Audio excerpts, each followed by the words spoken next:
Eve, are we live yet? There we go. I think we're live now. We're live. What's cooking, everybody? Thing. Joined earlier and said streaming is way too late for him at his time zone. Too bad we don't just all have the same time zone. That'd be kind of nice. If like the world was flat, then we could all just be on the same time zone, and because it's not flat, right? Right? Jonah Deere, stream go burr. I have waited. He's waited for this. How's it going, Bowling Boy? Welcome to the stream. We'll give it a minute, let everybody join, and we'll start playing the game. 'Cause why not? And today I think we're just gonna add a bunch of sections to the environment. That way we get completely random 5 sections every single time. It'll feel a little bit harder. Like you'll have to play it a lot longer before you start recognizing sections. The nice thing is each section is so large just by itself that I don't know, that you lose track. I think there's already 21 sections. See, I believe that was, I think this is where a new section started. So this is a new section here. Yeah, this is definitely a new section. And then it comes back around and new section here. A lot of the new sections have this entrance. That's one of the ways you can tell, but not all of them. I think any sections we add from here on out, we'll try and shake that up, change it a little bit. But yeah. Oppenkit, how's it going? Socks friend, what's up? Are you guys all done with school now? Is school finally completely out? He's got a cow. Moo, he says. I've played every Minecraft seed. Ooh, that's quite the feat, because that's like a lot.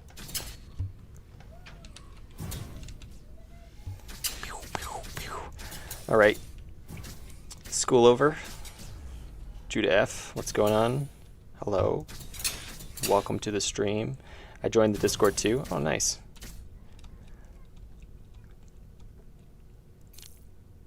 Oh, yeah, here's the cutscene we added last time we streamed. That's pretty sick.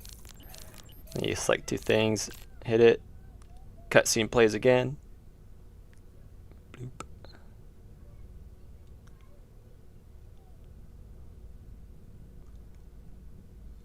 And you start again. Nice. That was pretty good. Been summer break for me for like 2 weeks. Oh, cool. Yeah, there's a few people last week at least that were saying they were doing their finals. It just depends on the school you go to. They get out at different times, I guess. But yeah. Oh, and then I die instantly. Oh, no, I still have my revive. Did I get rid of my shield? That's like probably the worst one to get rid of. I feel like maybe the shield should be nerfed so it's a little bit more balanced. What do you guys think? Do you have to kill more enemies maybe to recharge it? Or that's probably the only way to change its balance. I'm still super powerful even without my shield. My attack is too strong. They got nothing. Oh, okay, they had something. I don't go to school like ever. Nice. I commend you. Nah, just kidding. Alright, let's do this. We're just going to hang out and make a bunch of levels. That's why I titled this episode Increasing the RNG, because there's not a whole lot of RNG in this, even though it is it's an inverted roguelike. It is a roguelike of some sort. It's not really a roguelike, it's an inverted roguelike. The only RNG you get is in the sections themselves. So if I open this section, oh, that's a section selector. Whoops. So in the individual sections, like here's section 21. This is the last section we made. We have these spawn points for the robots. Oops, put that back. And those points are set, but the robot that they spawn is randomized. So you just get one of the 4 robot enemies. And then the only other random thing is the sections themselves, because 5 sections are selected randomly to fill in the space between the start room and the end room. Check this out. Do you know in Godot, if you hold the middle button and then just scroll your mouse, you don't scroll the middle button, you just move your mouse, then it will repeat wherever you clicked there. It will just keep scroll or keep moving, your mouse will cycle around, but the environment won't, which is kind of cool. You can see my mouse flying through. Anyway, I get easily distracted, obviously. Since you're adding RNG, make sure all of it's true random, because that is the only way it can be done. No other way. Don't look into that. Nice. You must have seen that episode. Yeah, in this case, it's not really true random. There's really not a whole lot of random things in this game, but we're just gonna chill. Maybe we could try out some of our music, see if we like it while we get started. Let me open this up and let's see here. Music. It's gonna be the stream songs. Here they are. We got 5 stream songs. If I play this one, is it gonna autoplay into the next one? Let's experiment.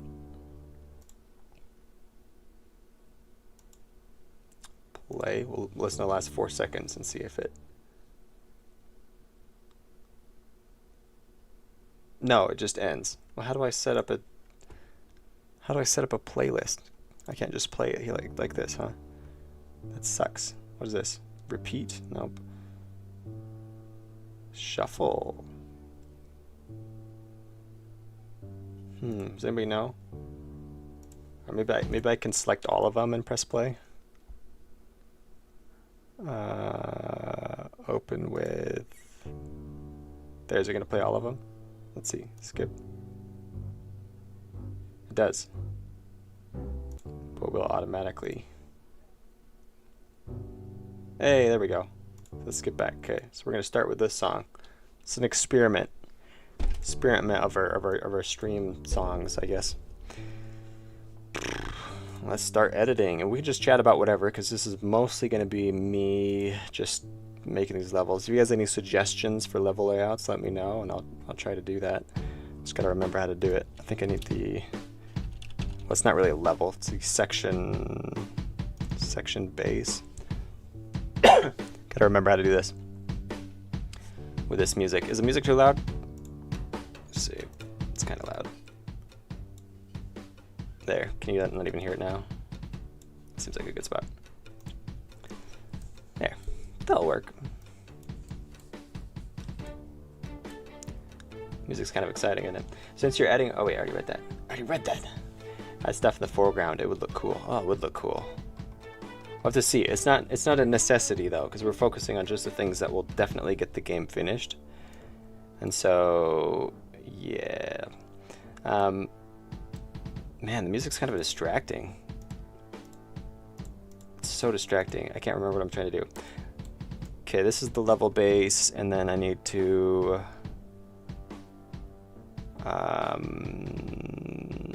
do something. Do I instantiate it? I don't instantiate it. How did I do that? I forgot already. This makes the stream way better. The music? Oh yeah, you think it makes it better? Nice. Cough.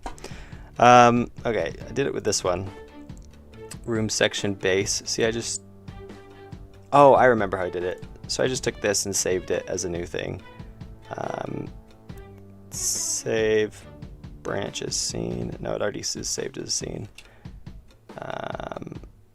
Maybe that is what I did. No, it's already saved. What did I do?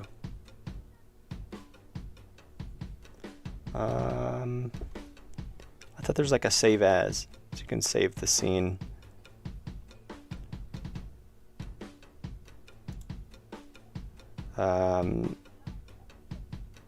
Wow.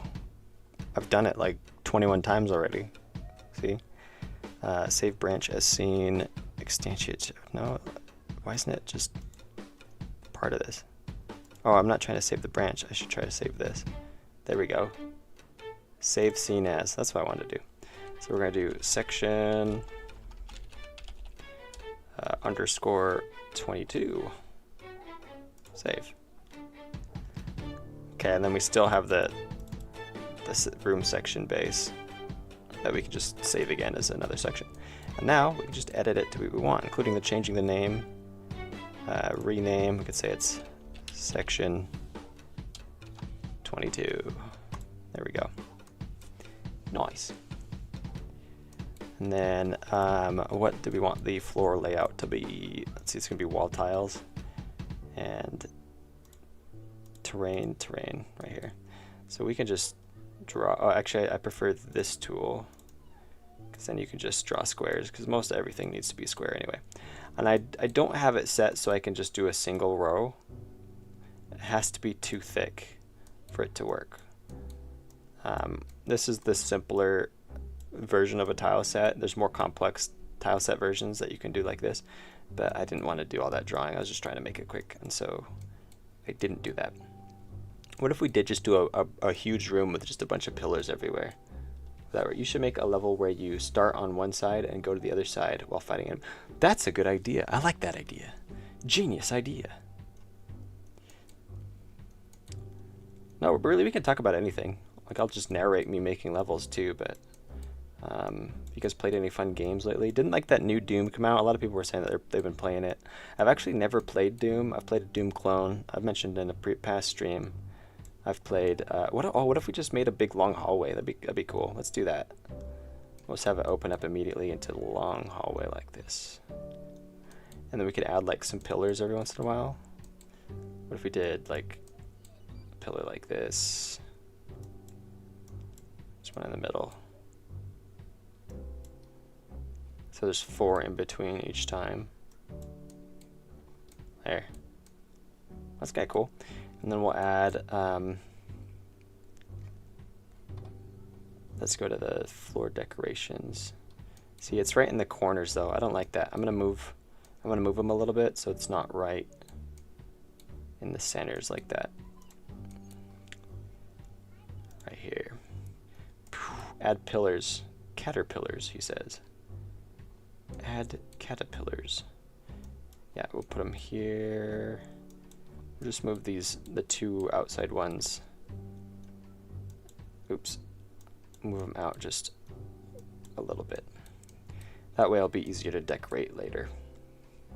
Yeah, I got back from the moon. Oh, welcome back. I'm glad they saved you. No one wants to be stuck on the moon. Okay, let's add some enemies. Robot spawners. We just instantiate a robot spawner. It's pretty easy to make levels, honestly. So it appears in the middle. We're just going to go and we're going to put 2, I think, between every pillar. Like so. And then we'll make every other one in a zigzag pattern be extra. And what that does is it makes it so that until you get the environment upgrade, these will, it's right here, it's built in, these will not appear. But once the environment gets harder, then the amount of robots you face double, which is kind of dramatic, but that can be changed. I just reduce how many are here. Okay, and then we'll add some floor hazards. I named it Danger Floor because I'm an idiot. Nice, did you see a French person on the moon? Instantiate child scene. This is going to be Saw. Nope. It's called Danger Floor. This is what happens when you name things before you know what they're going to actually look like. So we could put some of these like this, and I think there's still enough room to... Wow, let's turn some snap on. There we go. I think there's still enough room to walk by right here. Because what I don't want the player to feel like if they don't know how to jump right, I don't want them to feel trapped by that, you know? Nice, we're on to the next song already. I think we've done 2 songs actually. Yeah, these songs are great. Yeah, let's just do 2. There's mostly going to be robots in this place. So, and then same thing with these. We can make some of them extras. So, there we go. It's going to be a nice, simple room. This will be a very memorable room. So if you get it a second time, you'd be like, oh yeah, I remember this. Okay, and then decorations are done through... Oh, this is the light. floor light. Floor lights are fun because they add a lot of personality to the environment. I think I'm going to put them next to the pillars because then we get some nice shadows cast on the pillars. There we go.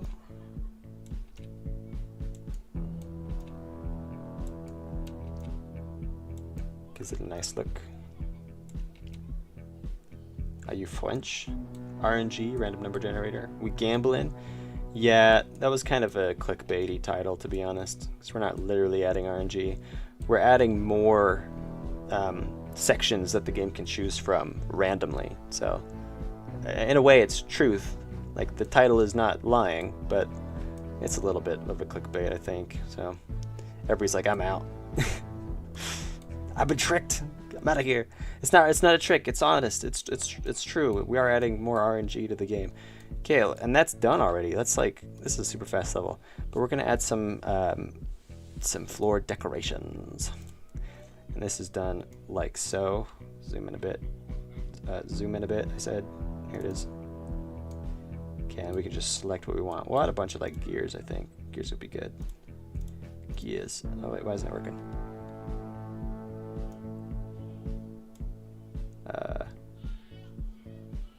What's going on? What's going on? Oh, I'm on the wrong tool. That's fine. Wait, did it work? Oh, I need the pencil tool. There we go.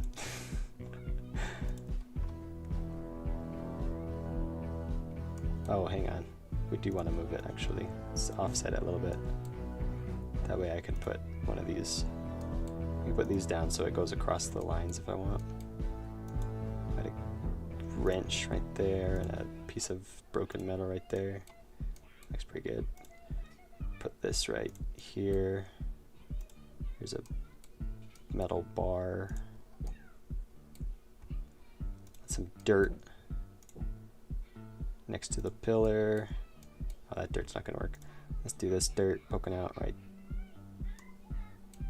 here, and then here's one for the corner.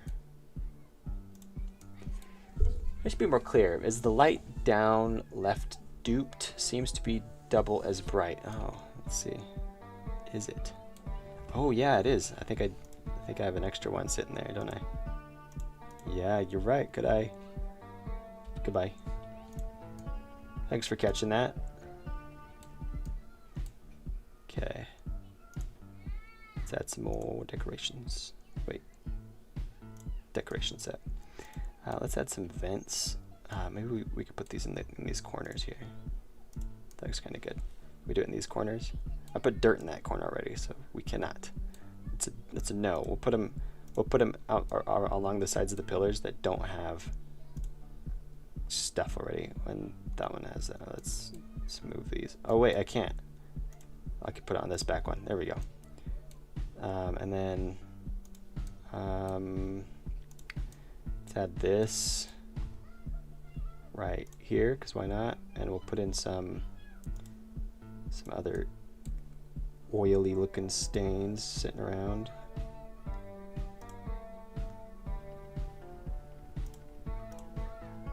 There we go. How's the stream feel with some music though? Is that better? Dang! Nailed it already, first try. So then if we wanted to play this, all we have to do is find the what's it called? The transition screen. Go to the transition screen and we'll turn this invisible, and then we can instantiate the player. Put the player right here, and we should be able to play the scene.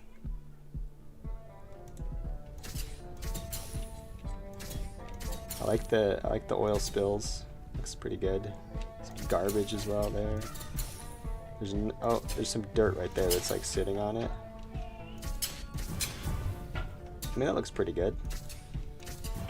And look, there's room enough for you to walk past the saws, so even when there's two saws, if you don't know how to jump, then you can still squeeze past them.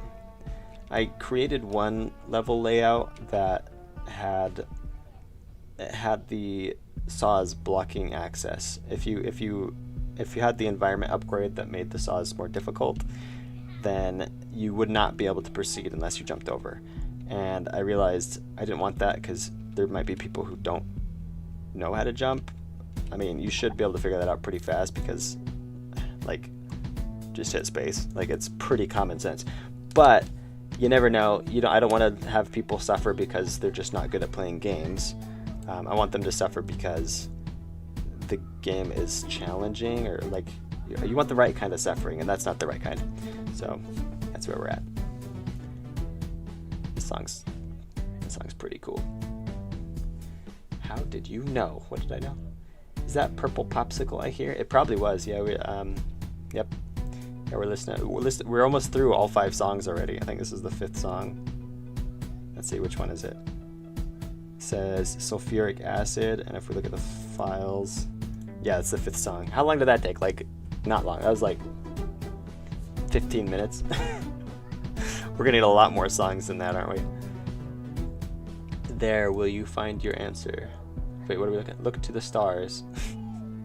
This guy. So dramatic. Okay, so we made it, but then we also have to include it in the section selector. Let's close some of these things that we don't need. We're gonna close wall tiles, close cutscene animation, transition screen. We're just gonna leave it. I guess we'll keep that one for now. We can close the save system. UI we don't need. End room, we'll leave that one because we use it a lot. Test, global stat. Okay, we can keep all these. Section 21, we don't need that one. Okay, but we're gonna open the section selector. Section selector. And the code for section selector is here. All we have to do is add the next section. It's gonna be 22 and 22. Let me add another one of these sections. It's a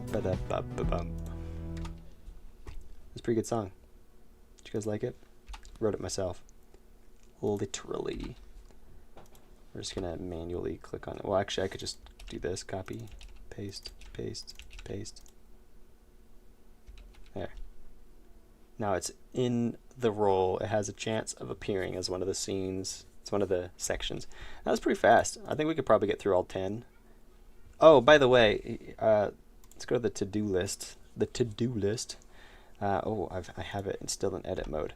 Okay, so we added the cutscenes to the game, so we can remove that. We're gonna cut that out right there. Cutscenes have been cut out, and now the list is significantly shorter. But right now we're working on adding more rooms. We need to add 10, but we've already got 1, so why not just, yeah, we'll each time we do it, we'll have the pleasure of coming back here and bringing it down by 1. That's 1 down, and the music's over. Should we just restart it so we like start to feel horrible by the time it's, yeah, look, it went to restart, and I just have to press play. There we go. Who is DM? Are you guys gonna play another game of what's it called? Dungeons and Dragons. You play another game of D&D in the chat. All right, back to the game editor. Let's make another one. Oh wait, I don't need to open that. I'm gonna open up section, room section base. We're gonna save as section 22. Wait, I just did section 22. Section 23. Save. And we're good to go. Starting again. I should make this one. We could do that big room idea just filled with pillars. Let's do that, and then we'll go for whatever the next one is. Seems like a good option. One thing that we do have to be careful of, though, is we can't make it too big, because if I'm standing here, if I'm too close to this edge and standing here, I'll be able to see the gray that outside of that. So now this is a big room, but here we go. We'll do the pillars randomly, but we'll keep them all 2 by 2. But rather than have them like formally placed, we can just put them in chaotically, and I think it could make it a little interesting.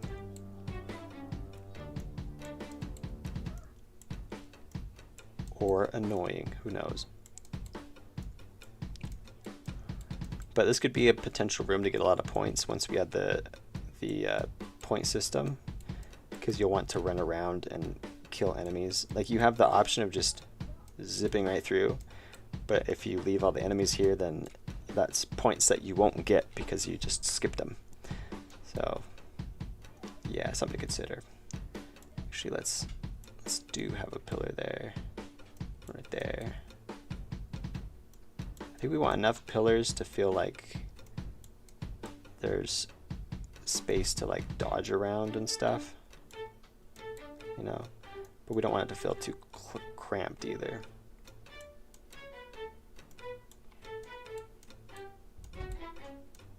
That's probably good. And we'll add some robots. Instantiate robot spawner. Just scatter these around.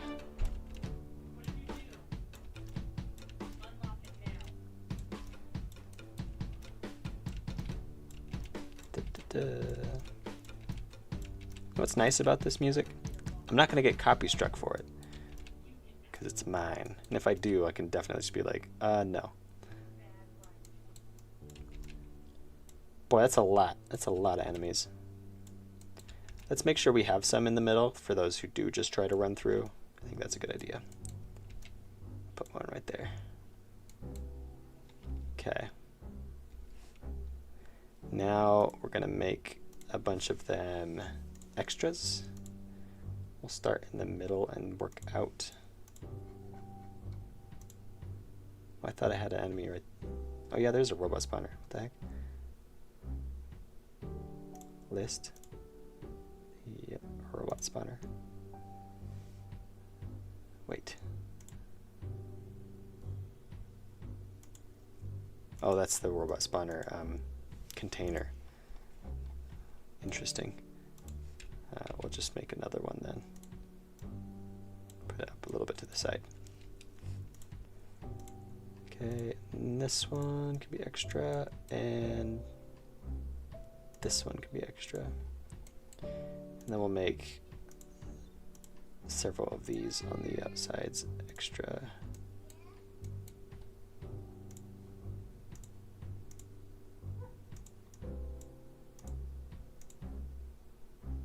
A lot of players might not ever see them if they're just trying to get through and win. That's okay. This is, what is that? Looks like a cake. I don't even know what that is. Goosite. If you get stalked, climb it. There's gold in there. Magic castles. Like being stalked. Opnid Cat, did you change your profile picture? Looks like you did. I'm pretty sure you did. Pretty sure. Okay, let's collapse this and add some lights now. Light. Oops. Light. Let's turn on grid snapping. Oh, actually, before we add lights, here, we'll leave this one so we can come back to it. Before we add lights, we should add dangers, floor dangers. Danger floor for the saw blades. Saw blades must be placed in the squares, though. Like that. And we're also just going to make them random. Like, why not? This room would be just totally, who knows. Definitely need some down the middle, though, because we want to have the room still be a little bit challenging. We don't want the player just to bolt right through it, you know? Because that would be boring. Guys and gals, I have a theory. Bullen Boy and the Be Cool guy, Helmsoft, are all the same person, and that person is Artindi. That's right, Artindi made multiple clones of himself to watch this content. I totally would, because my content's the best and I would want to watch it. And so if I made clones of myself, of course they would want to watch it too. I'd be doing my clones a favor. So, you know, that's how that works.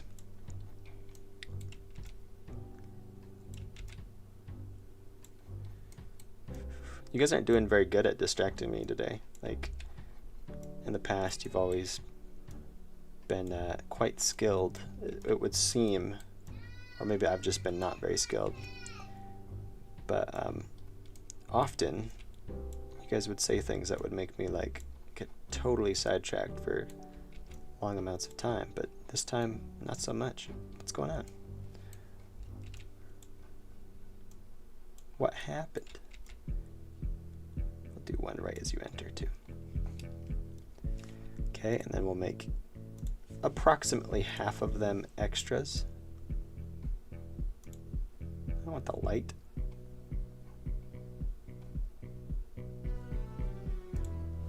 Do do do do do do do do do do do do do do do. Is this the one that we named Purple Popsicle when it just totally doesn't sound like that?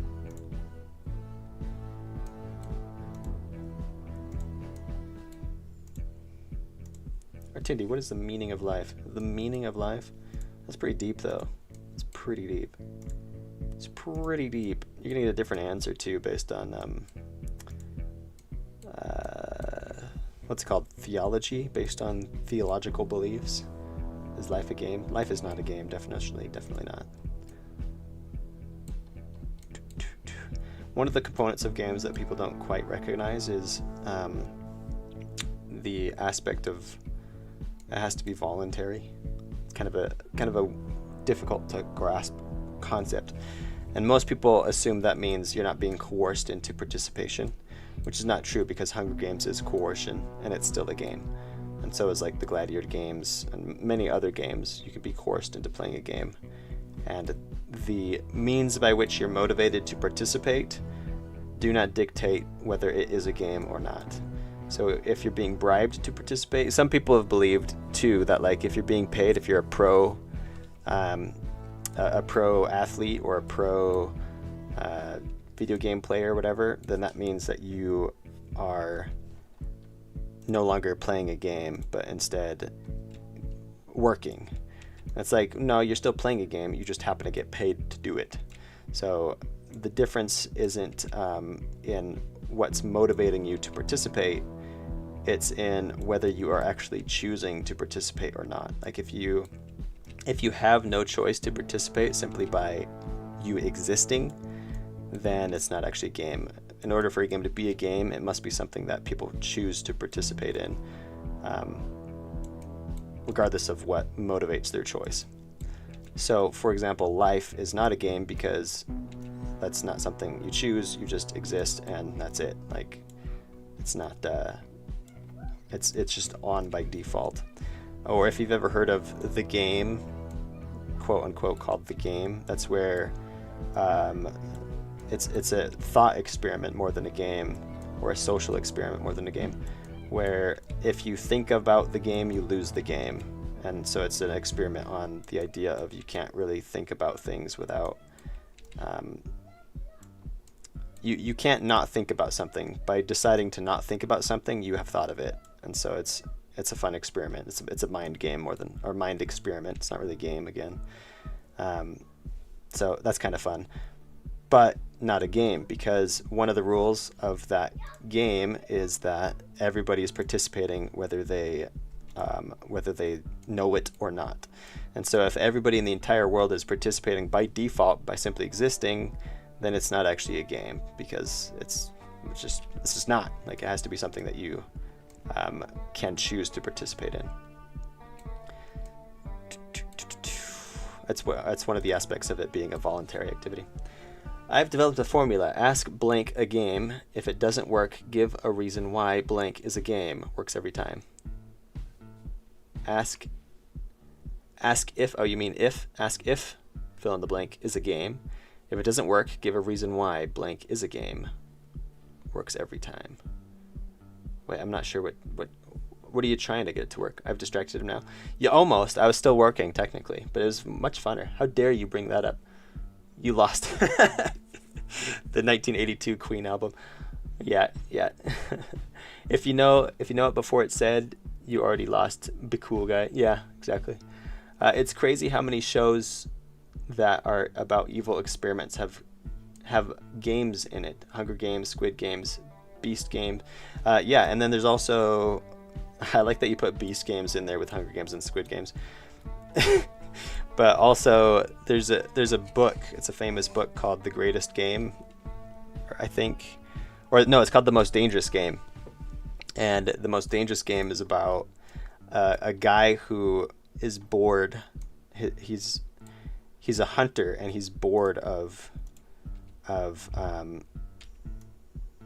prey that he normally hunts, and he's found that humans are much more enjoyable to hunt, and so he tricks people onto his island and invites them to have a nice meal in his like mansion, and then tells them about what the game is and says, okay, so now we're gonna do it, and so you go and you get like he gives them like a couple hours head start, but the island isn't super big, and then he hunts them. And so the story is about one of the guys who gets into this trap, and he's being hunted by this dude, and so he's running around, and he has to come up with ways to avoid his tracking dogs and all sorts of crazy stuff. It's really interesting, and it's not a long book either. It's almost like a short story more than a book, and it's been rewritten and made into movies and all sorts of stuff. But yeah, that's one of the games I thought about when you mentioned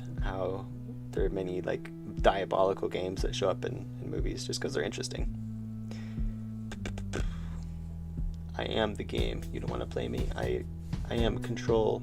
No way you can take me. I'm heavy debt. No way you can. Oh, is this some rap? I am the game. Now who's your daddy? Dare or truth? Dare or truth? How's it going, Nakai? Oh no, you've been here for a while. Darn it! I always try to say hi to people when I first see that they're here, and then I just fail. I don't like to play truth or dare. Besides, if you say truth, someone could just lie, and if you say dare, almost always somebody can think of a loophole. So if you're playing to win, it's not really a well-crafted game.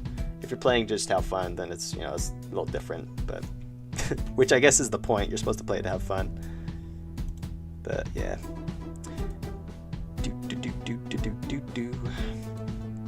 Okay, I think this one's done. Let's instantiate the player.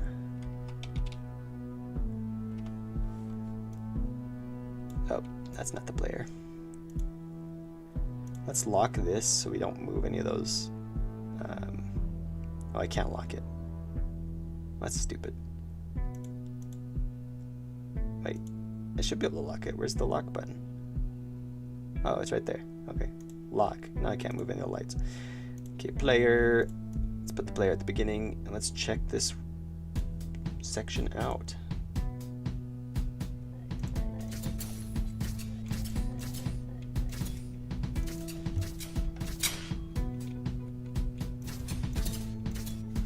Oh, how far do these lasers go? Where's that shooting from? Is that like across the whole? Oh yeah, it is. Look at that. That's crazy. I didn't know I made them so long. I guess it makes sense. I think that's a line sprite, or not a line sprite, a line node 2D. Be as long as you want them to be. Well, you gotta specify, but yeah, it's pretty long. This is kind of fun. Big wide open space. And if I go all the way to the side, can I see over the edge? Nope, I can't, so we're good. Okay, check it out. You can see the saw open initially, and then it realizes, oh, I'm extra, and so it deletes itself. Or it doesn't delete itself, it deletes most of its sprites, and it just turns into a regular sprite. So let's check it out. You can see it just for a second. Yeah, do you see that? It was a saw for half a second. So watch right around here, and we'll see it again. See? But you won't see that when you're playing the normal game because you have a starting room and it will spawn out of view and do all that before you can see it. And then as you walk forward, the sections spawn as you go, or they become visible as you go. It's decided which ones they are, but they like delete themselves in front of you and behind you. I want to make a restaurant that is called Eat or You Die, but the catch is that we don't sell food. What? What are they going to eat then? Friends, the real Hunger Games. It's Hunger Games. Okay, we got another section here, and we're going to add it to the section selector. Easy as pie. Is pie easy? Is pie actually that easy? I've tried to make pie before. It's not easy. I don't know why we say easy as pie. Or a piece of cake. Like, okay, cakes are somewhat easy to make, but like to make a good cake though, not easy. Anybody can make a cake technically, so maybe, I mean, that could count, but that doesn't mean the cake's good. Oh, I need a 3. 3.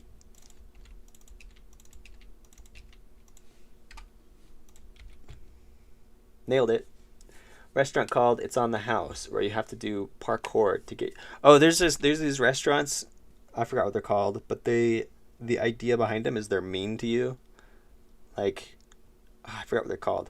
But you go to the restaurant and the waitresses and waiters are just like, they're jerks, and they just say mean things about you, and they call you names, and they're like, they're funny most of the time. Like they try to, what's it called when people say mean things about you but in a funny way? Roast. They like roast you while they're serving you your food, and then you can ask them for, like, can I have an extra fork or something, and then like throw it at you, and they'll yeah. it's I don't think it's a kink by any means, but I think it's just a weird. It's novel because you're used to going to a restaurant and they're trying to be as polite to you as possible. And so people find it interesting because they go and they never go over the top, but they say mean things and they act rude, and but really they're still being nice and they still serve you and everything. But it's just But because they announce they're doing that, people are like, hey, this is interesting, and people go just for the novelty, not because the food's good or anything, just because it's like interesting to have service where they aren't necessarily nice to you, they're just kind of mean to you. Okay, section bass. Let's do another one. Music's over again. It takes us about 1 round of music to get a new level in, so that's pretty good. Or a new section. They're not levels. You need to remember that. It's a piece of cake. To make a pretty cake, if the way is hazy, you got to do the cooking by the book. You know, you can't be late. Oh man, this guy's spitting rhymes. Are these like from a rap, or you make this up? Never use the messy recipe or the cake will end up crazy. Got to do the. He ran out of characters. No, I'm not gonna translate things. You gotta use English in the chat, my friend. Make branching sections. Yeah, I've done that in one section. I can't remember what section it is. I have it in one section, and I don't want to make too many situations where they have to double back. I want it to be mostly straightforward. So I did it in one section, and I feel like it's okay because you only enter one room before you realize you have to go back.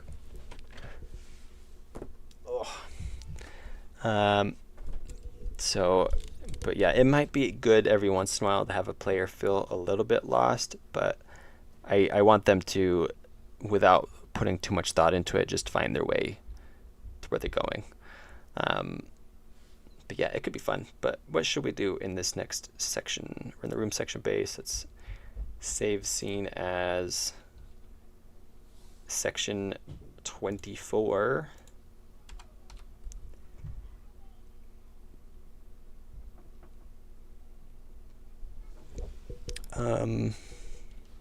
Yeah, section 24. Save. And what are we going to do? We could do the branching paths idea, but I don't know. I'm not in love with the idea. And that would require doing something like, well, we could have it be like a room like this. Well, we can even have it be a kind of a largish room like this. And we could say, here's a hallway goes that way. There's a hallway that goes this way. Let's make it a little skinnier. Or we'll cut that off too. Here's a hallway that goes this way. This is kind of what the other one looked like too. Oops.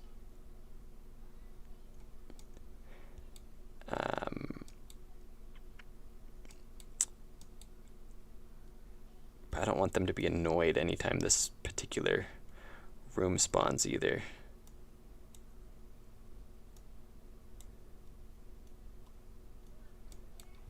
Okay.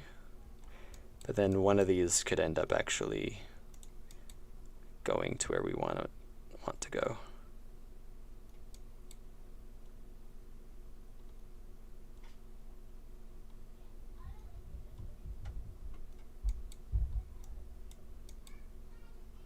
Like so. So here you just want to take the first left.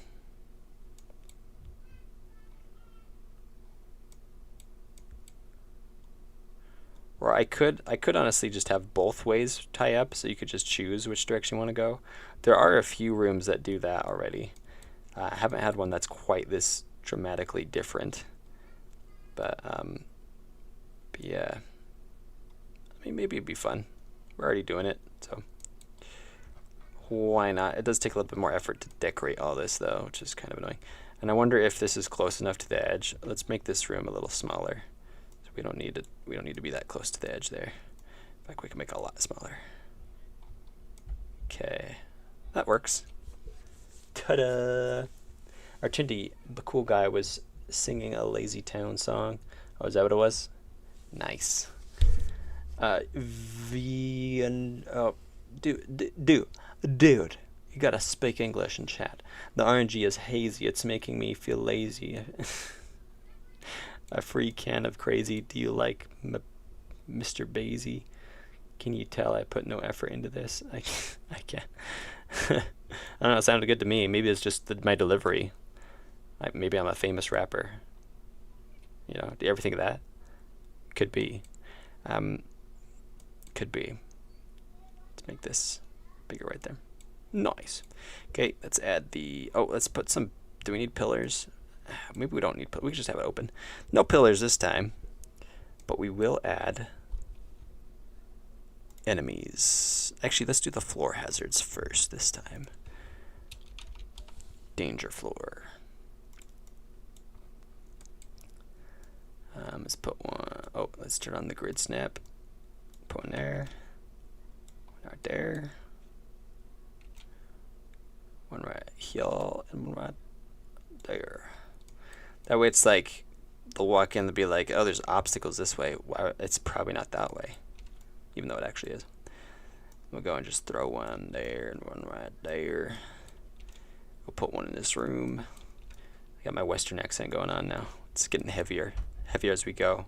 Maybe as I get tired, my Western accent will become stronger. We'll do 4 in this room. We'll do 2 in this room. We'll do 2 in this room. 1 in this room.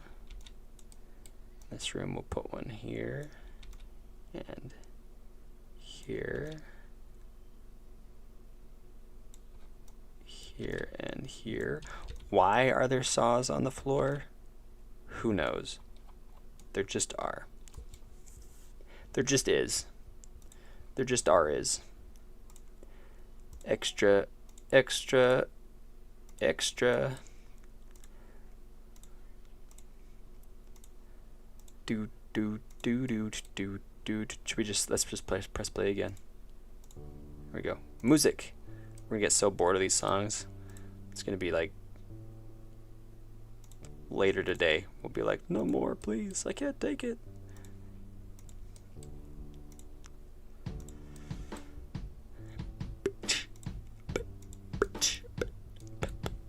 Okay.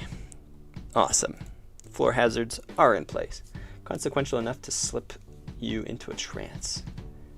Insolent fools relying on chance for puts so many into a trance. They swing and they fight and they clap in glee, yet they are a victim to a false planted tree. Dang, man. Dang. Getting some slam poetry going. Actually, that's not quite slam poetry. Getting some poetry going up in here. I don't know if anybody's a fan of slam poetry though. It's kind of sucks. Let's be honest.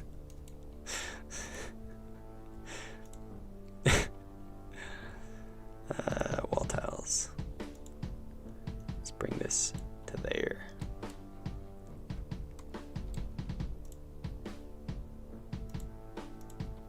Same here.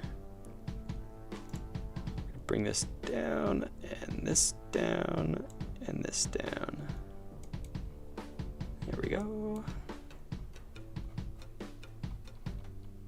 Here too. Bring it all down a little bit.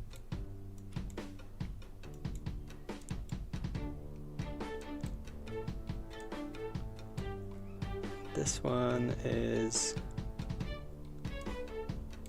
bring it down too. Bup, bup, bup, bup, bup, bup, bup. I'm changing these a lot because of their alignment with the tiles, the floor tiles. So if you look at the floor tiles, I want them to be on the tiles and not halfway on the tiles, because that makes it easier to add decorations and other things. So yeah. Okay, let's add some spawners. Robot spawners. Put one there, there, there, there. We'll put 2 in each of these rooms. The last one needs to be scooched over. Yeah, we'll put 2 in this room, 2 in this room. Now the danger is if you have the ones that shoot bombs, and it's like in here, and you have to walk past it, it's gonna be shooting bombs at you as you're walking by. And then to kill it, you gotta walk all the way around and get in there. Get up in its grill. That's always a fun phrase to say. I'm gonna lose my voice so fast. But that's okay, because after I'm done streaming, I have a nice drink that I got. It's got caffeine in it. It's gonna be amazing. Trampoline. What are you guys talking about? What are you guys even talking about? Let's add some lights. Instantiate some lights. Let's make it look pretty in here. I like to put them in the corners sometimes. I also like to put them down hallways, because then it compels the player to walk over them, and when we walk over them, they make a little bit of sound, so it's kind of fun. Here we go. And then we'll put one right there, one in this corner, 2 here, put one right in the middle, that's fun, and then one right there.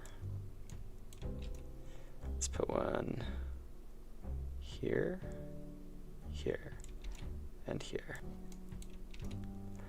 Very proud of the assets that I've made for this game. It makes building these sections really easy.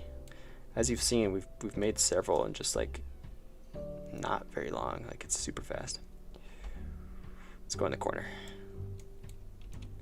Here we'll do one right there, and another corner one. One more corner one. We'll leave that hallway dark because that'll be fun. Put this one right in the center.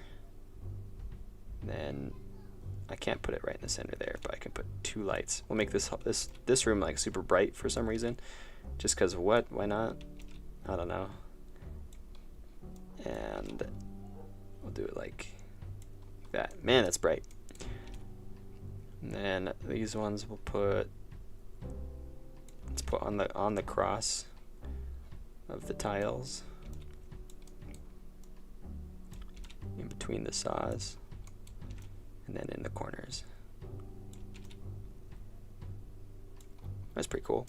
Oh, in this room, should we have one room that's just dark as well? That could be fun. Let's light this hallway up though. Put one right there, one right there. Yeah, let's have a dark room. And in this dark room, we're just gonna fill it with dirt. Floor decorations. We're gonna make it all dirty with dirt. Pen, pencil, this one. There we go. A bunch of dirt in here. Put it in the corner. I think this would be kind of a cool look, I think. See, I had some that were meant for, yeah, like this one. It's meant to look like it's just sitting in a crack, kinda. This one I'll put there, and we can put one against this wall. And we'll do, here's a fun one I don't use very often. It's kind of a moon-shaped bit. And then there's another one for the same one. Shake it up. Can't have the same one. Here's a bigger one. There we go. Looks cool. Put this one in the corner. And we can use this one in this corner.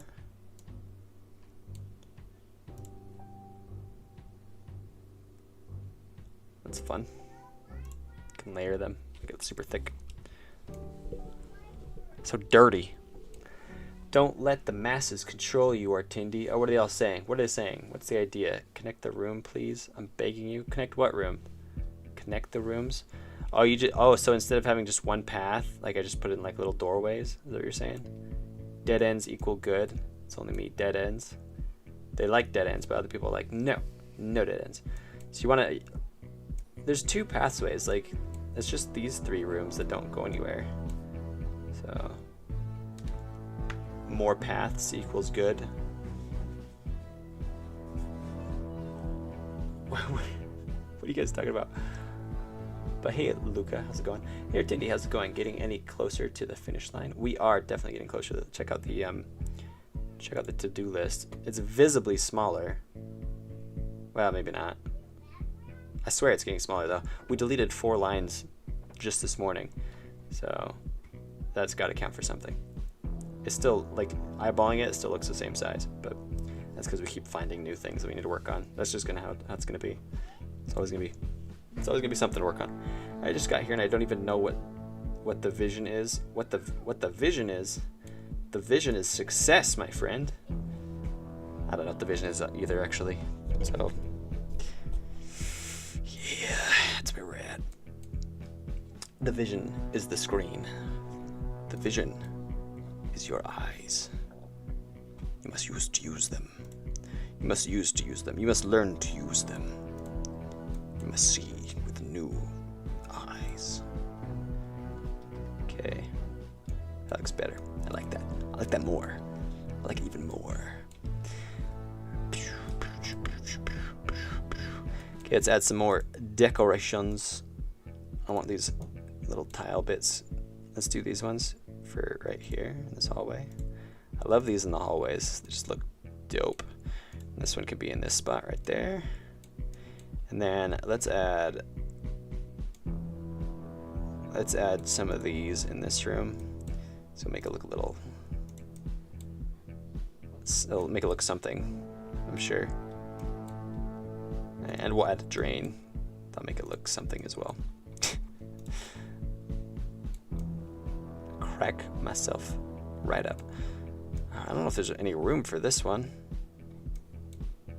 Oh, I could put it right here at the beginning. Let's do that. There we go. Got an upset tile there. Let's add some more. There's a nice transition bit there. Put this one. Oh, see, and here's this. The hallway's messed up, so I can't use these here. I can use them here.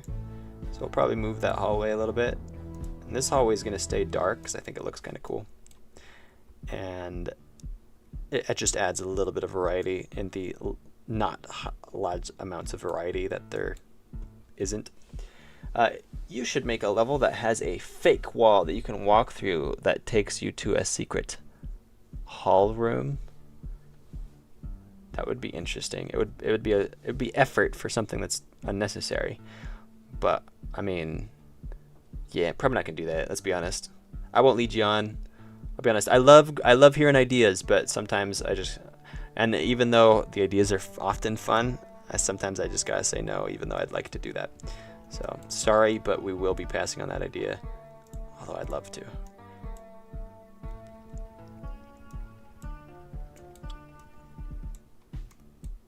This song's kind of chill.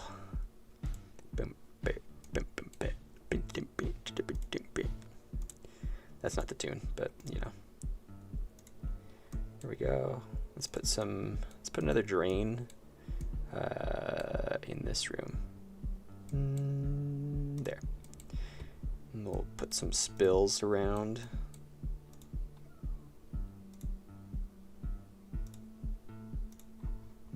There we go. That's more dirt. Put some dirt right there.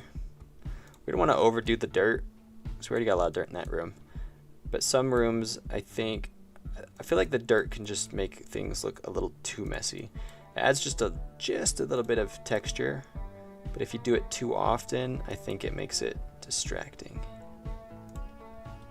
So just gotta be careful. I do like these debris though. Even though they're arguably more messy than the dirt, but I don't know. I like it. I just like it.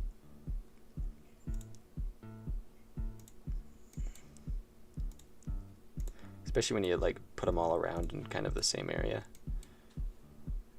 Makes it cool. This room, maybe we won't put anything in there. We'll just leave it super bright. Although that light, I think we need to scooch on over right to there. It's distracting being so close. Are we going to be able to even find that? Let's see. Let's escape, and then we can click. Nope. Here's this tool. It's called the list tool. Click on that, and if you click on something, it shows you everything that's in that area. Oh, and I nailed it first try. Look at that. Out of the many overlapping light nodes, it's pretty good. Let's keep doing the decorations. Will Artindi ever finish this game? Find out by tuning in to the next episode of Artindi. Yeah, please do tune in. It's there's a lot of finding out of where the episode will go for sure, or whatever you're talking about. I don't know. I just work here. I don't know what's going on. Another wrench, big gear, little gear, hunk of metal. Let's do a big plate. Do do do do do do do do do do do do. Boom boom boom boom boom boom boom boom boom boom boom boom. Boom, boom, boom. Dang, didn't know that. Music. Have you taken the student yet? The cinnamon bun? The room that is? Redneck's Swedish band? Cool.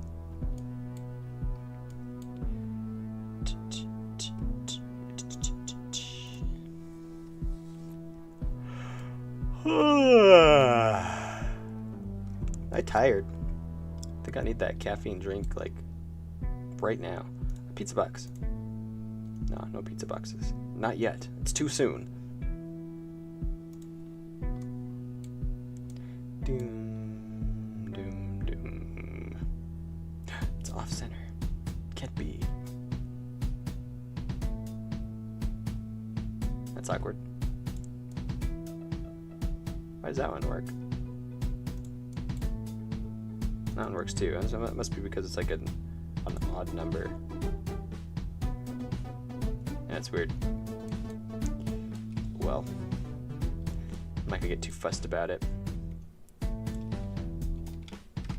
Do do do do do do do.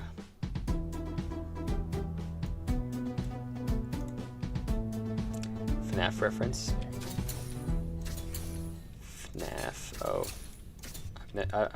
I guess I have played FNAF. I'd be honest. I'd be dishonest to say I never have. This room looks cool. It's all dark and stuff. And you can see other rooms on outside. This will be a very confusing section for sure. But thankfully, the only paths you can take do pretty much lead you right to where you need to go. I mean, you could go in a whoa, that was weird. You could end up going in a circle on accident, I suppose. Oops, my shield. But you get to here and then, yeah, and you just go on. Not bad. I think this is a pretty good level. Or section, it's not a level. We just call them levels. Everybody knows what I'm talking about, right? Again, like I was saying, you can hear these lights when you walk over them. Listen close.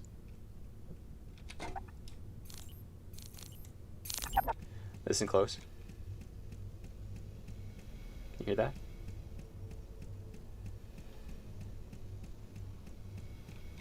It's like a You bored yet? Nailed it. Another level down. Oh, we forgot. We haven't been coming and checking them off. Oh, actually, I have to add them. I gotta add it to here first.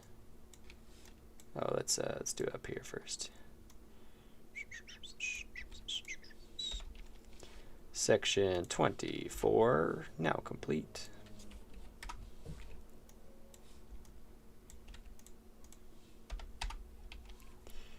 I went in a camp out over the weekend.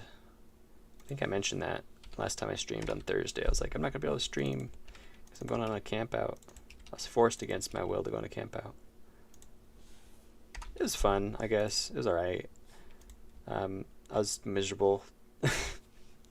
But it was still fun. Like, there's fun parts, but as with any camp out, there's parts where you're just like, why did I decide to do this? Like, I don't know. Make a pizza section. That'd be cool. The taste. Wait, what tastes like butt? It's not the fart that kills. It's the smell. Oh, make a pizza. I can't make a pizza section. Camping is overrated. I think it is. Like, you can do other fun things. Like, it's great for making some memories, but you have to recognize that in order to make those memories, it costs. There's a cost that must be paid, and sometimes the cost is great, such as being miserable. I mean, it was all right. There's some fun times. It is something. Like, you know, it's memories. But then you're also sleeping, or not sleeping on the floor because it's so uncomfortable. And even if you have a blow-up mattress, I had like a mini blow-up mattress. Still rough. Did you have s'mores at least? Sort of. It doesn't quite count as s'mores because we didn't have all the ingredients, but we did have. At least we roasted marshmallows. How about that? Only good part is telling scary stories at the campfire. Yeah, except yeah, we didn't do that either. That is pretty fun if you pull it off. I remember a few scary stories in past campouts. They were like the freakiest thing. I was terrified. It's fun. I haven't done a whole lot. Like, it was only one time that I've ever done scary stories by the campfire. You succeeded in distracting me. Good job. There's only been a few times where I've done scary stories by the campfire, and the few times that I have done it, it was quite scary. But I haven't done it very often. Okay, we can bring this down. We had one. We've added 3 already, so we're at, what are we at? 7? We're at 7 now. That's pretty good. I didn't save. Why didn't it save? What happened?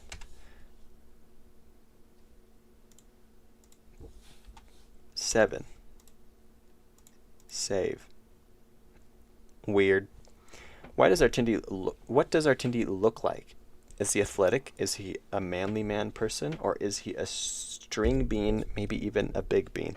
A little bit of everything, maybe. I'm very average in many ways. I'm 1 inch taller than the average height in America. I am very average build. I guess I'm on the leaner side.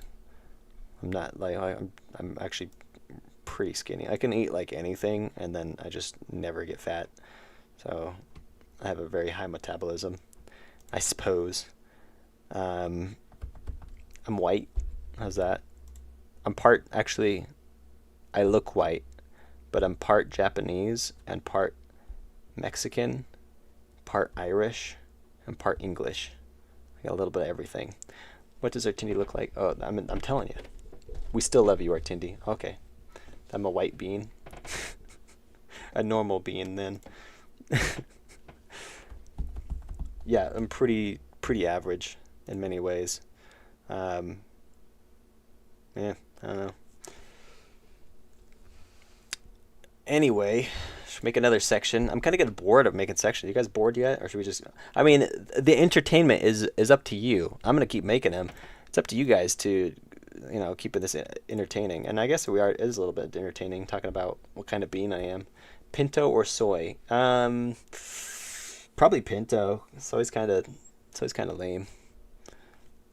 Pinto bean for sure. Pinto's yummy. You can do more with pinto. I mean, you can do a lot with soy actually, but let's go pinto. Pinto all the way. Let's make another section. Let's do this. Save scene as. It's going to be section 25. We're cooking. So many sections. Save. And we're going to appreciate having more sections later on, because then people who play through it, they'll be like, wow, it's always different no matter what I do. But after a while, they'll recognize. White or brown rice? Definitely white. Definitely white rice. Brown is okay. I'll eat it, but it's just not as good. You got to have long grain white rice. That's the way to go. Trust me, I know I eat a lot of rice. And I grew up eating a lot of rice, and that's how it is. Long grain white. Definitely strong and wise man that can lift buildings with one fingertip. Yes, that also accurately describes me. Hey dude, I'm making my first large game, and I'm pretty anxious, to be honest. Well, there's no need to be anxious, just make it, man. I've made games before for jams and have a team. Ooh, nice. I won't be coding largely, but the thing is, I'm really worried about the game. What's worrying about the game? I've never made a game to this scale, so I'm just very anxious about it. In my mind, Artindi has a long beard like Gandalf. I do every once in a while grow a bit of a beard. I have black hair, and so my beard shows up stronger than most beards. So I'll just let it grow for like 3 days, and it's like beard, But yeah. Not leading the team and stuff. Okay, I've never made a game to the scale, so I'm very anxious about it. Not leading the team and stuff. Any advice? Wait, so you're anxious about the game, but not anxious about leading a team. What about the game makes you anxious? Just its size? Are you worried it's not going to get done in time? Are you worried about the quality of the game or the projected quality of the game? Are you worried that you're going to put a lot of effort into it and then it will just fail because of something that's out of your control? Like what's got you all worried? That's what I worried about the game is just too vague. I need something a little bit more specific of what's being worried about, and I could throw some advice at you. What meat? What meat? Beef or chicken? I'm gonna choose. That's tough. Right now, I would choose beef, but I think it kind of depends on what kind of mood you're in, because you can do a whole lot with both of those. What is the game about? What is this game about? Oh no, his game. Owlman's game. Yeah, Owlman. What's got you worried? We'd love to hear. I'm sure you could get advice, not just from me, but from the many people in the stream chat that have good advice as well. Yeah, and not that my advice is even good in the first place, but I'm happy to give advice if I can. I can't guarantee it's good though. That's all I'm saying. Okay, what should we do with this? What should we do with this section? Should we make it epic? I think that's what we should do. We should make it absolutely epic. We should make it amazing. Sorry, English isn't my native language. Oh no, you're good. You express yourself fine. I wouldn't worry about the English. So I didn't express. Oh, okay. Maybe you didn't express yourself. I'm largely worried about not leading the team correctly and the game not turning out great or even good due to that type of incompetence. So you're scared because you're the team lead. You're just feeling a lot of the pressure from being the team lead. That everything's kind of riding on you. That's appropriate. I think you should feel that way because you're the team lead. I mean, the pressure is on you. You, as the team lead, though, you have to apply the appropriate amount of pressure and expectation on everybody else. Because as you've delegated responsibilities, you definitely have to follow through with that and make sure that other people are delivering. And that's not to be like threatening or overbearing or micromanaging in any way. You just have to follow up and say, hey, and be clear with expectations. That's the biggest challenge. You're gonna have to be very clear with expectations. However you have that organized, it sounds like you have some experience though. You want to communicate exactly what kind of game is being made, and make that communication very clear. Potentially, you'll want to have meetings with frequency, even if you feel like everybody understands. More than likely than not, having led a few little game jam things with multiple people before, more likely than not, there's going to be people who do not understand, even though it seems like they totally did. Like it'd be like, here's what we're making, and this is what it's going to look like, and they're like, okay, and then like a week later, you see what the progress they've made, and it's like, what are you even making? That doesn't make any sense. That's not at all what we talked about. That will happen a lot. So yeah, you just have to practice and practice at making sure people understand very clearly what it is. Maybe you need documentation or something that's just, I don't know. There's a lot. Most of it comes down to communication, though, especially as the team lead. And then with that team lead responsibility, like I said, you just got to follow up and show up and say, hey, here's what we're getting done. I need you to get this done by this time. Is there anything that will keep you from getting it done by that time? If you do have deadlines and that kind of stuff, communicate the vision very clearly. And for some who is native English speaker, you're very well spoken. Yeah. I feel like you were communicating well. I don't think it's an issue with English. I think it was just how much you were able to type. So I wouldn't worry about the English side of things. I understood for the most part, or just the phrasing. Like, I think someone who speaks English could have made the same communication error, if you even want to call it that. I don't know what I'm doing with this section. We can make it like, I don't know, what am I doing? What if we had it like just turn sharply to the side like this? It's like blink, and then it was like, and then we did a room, blink, and we just have it go sharply to the side again from right here. Another long, like that. Another room, and we'll have it go up and then sharply to the side. I feel like I've done this already, but maybe not. Then we'll have another room. Honestly, that all makes sense. In my opinion, communication is like the most important thing. So I really think just being extremely clear for everything and double checking everyone gets stuff is double again. Yeah, and I think that's what it is. And that all rests on your shoulders as the team lead. You're like the hub of the communication, because you're going to be saying, hey, we need this to the coder. And you're going to be saying to the artist, hey, we need this because the coder needs that. And then, yeah, of course you can, you leave it up to them sometimes. Be like, hey, talk with the artist and tell him what you need or whatever. But yeah, it does come down to you a lot. And then if something goes wrong, of course, you have to correct that as politely as possible. I hate English. Only recently did I find out the TH is pronounced differently than F. My whole life I've been saying fing instead of thing and thorns instead of thorns. What's your native language? That sounds like Japanese do that too. Japanese don't have R, and so they pronounce R's with a... Oh wait, no, that's totally different. I think it's TH too. I think in Japanese they don't have TH, and so they also pronounce it F. But they also don't have R, I think, and so they have a hard time pronouncing R's. They just like leave them off, I think. I could be wrong. Maybe that's a different language. But I believe TH in Japanese they also leave off. English kind of sucks, but I'm too lazy to learn anything else. Well, if it's your native language, yeah, it still sucks, but it's a little easier. My native language is Bulgarian. We don't have the TH sound. I didn't know my mouth could make that noise. That's fun. Yeah, most of the sounds in English happen. I don't know if this is true. A lot of them happen at the front of the mouth, but other languages like Russian, for example, or German, it happens in the back of your mouth.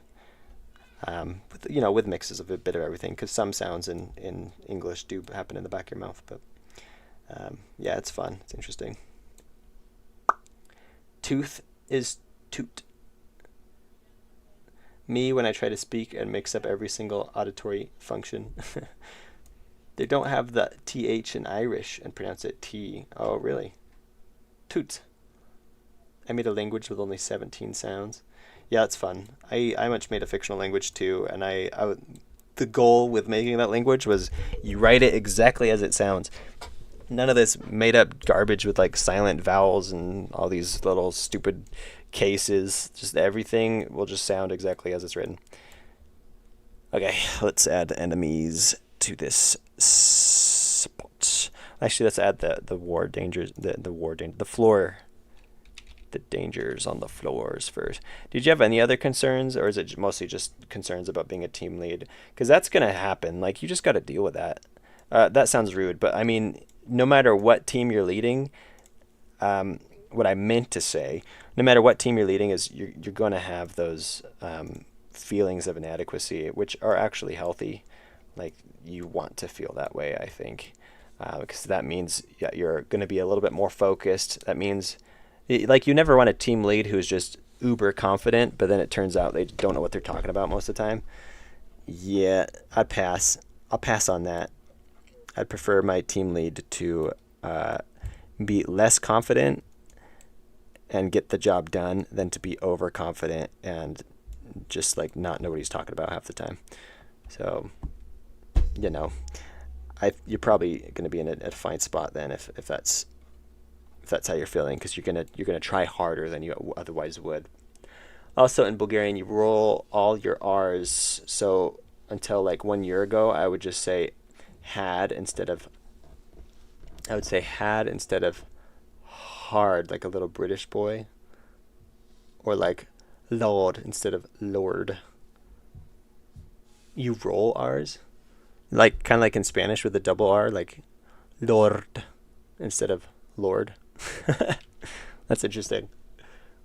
Oh, trust me, I will not have issues with being mean if that's the thing I hate doing the most in life. Okay, but that's the other thing. You also have to be, when you're in a leadership position, it's not necessarily mean, but you have to be stern, or not stern. You have to be solid. Like you have to be able to make a decision and stand by it, but still be willing to listen to everybody. But I don't know. You have to be strong. I'm trying to find the right word. It's not strong or stern, but maybe you know what I'm talking about. Like, you don't want to you don't want to be mean, of course not, but you don't want to be weak in a position either. But you also want to listen to everybody and take feedback. So yeah, a leader's position more often than not is to make the final decision, but their job is mostly just to support everybody else. So you're responsible for anything that goes wrong, but you're also like the main support guy, and you're just there literally helping everybody else. I think that's what a lot of people get wrong with leadership positions, is like, I'm the leader and so everybody else is doing what I say. But instead it's like, I'm the leader and so I'm here to just help everybody. And that's kind of what it should be when you're a good leader. Is like, you should be the number one assistant and helper rather than the number one lord over everybody. So decisive. Yeah, that's a good. It's decisive but compassionate kind of thing. Yep. Yeah, that's a good way to put it. Decisive but compassionate. Definitely listen to feedback, but still be decisive. So Artindi is distracted for a good reason. I'm so proud. I am distracted. Let's keep putting these in. I've done a lot of, like, I've taken classes on leadership and done a lot of research into leadership. One of the things that I find interesting are the different kind of leaders that there can be in the world. I've narrowed it down, like, this isn't something I've read, it's just something that I've thought about myself, and I've narrowed it down to like 4 different types of leaders. And they are, oh, let's put saws across this way. We'll put it too deep so you have to go around. That'll be cool. You can jump over the first time, but when you go around another time, you have to go around. So, and you can be multiple types. I'm not saying that anybody's categorized into these types, but there's different types of leaders. And some are the inspirers, like they inspire the people that are following them to do things. They're like, hey, this would be amazing to do because it will be this cool. Like, won't it be amazing? And then they go do it.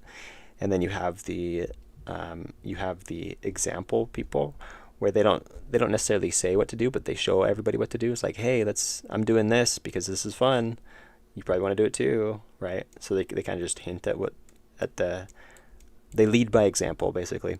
And then you have the kind of a guy who warns, and it's you don't want to threaten, but you want to warn. It'd be like, hey, here's what we should do, and if we don't get it done by this time, this bad thing and this bad thing might happen. And so it's more like they're just being factual. They're just pointing out, they're motivating through warning, I suppose. And then, yeah, these different types of leaderships that I'm listing are based on how they motivate people, not based on how they actually lead. It's just how they motivate. So you have inspiration, example, warning, and then I forgot what the last one is, but there's a 4th one.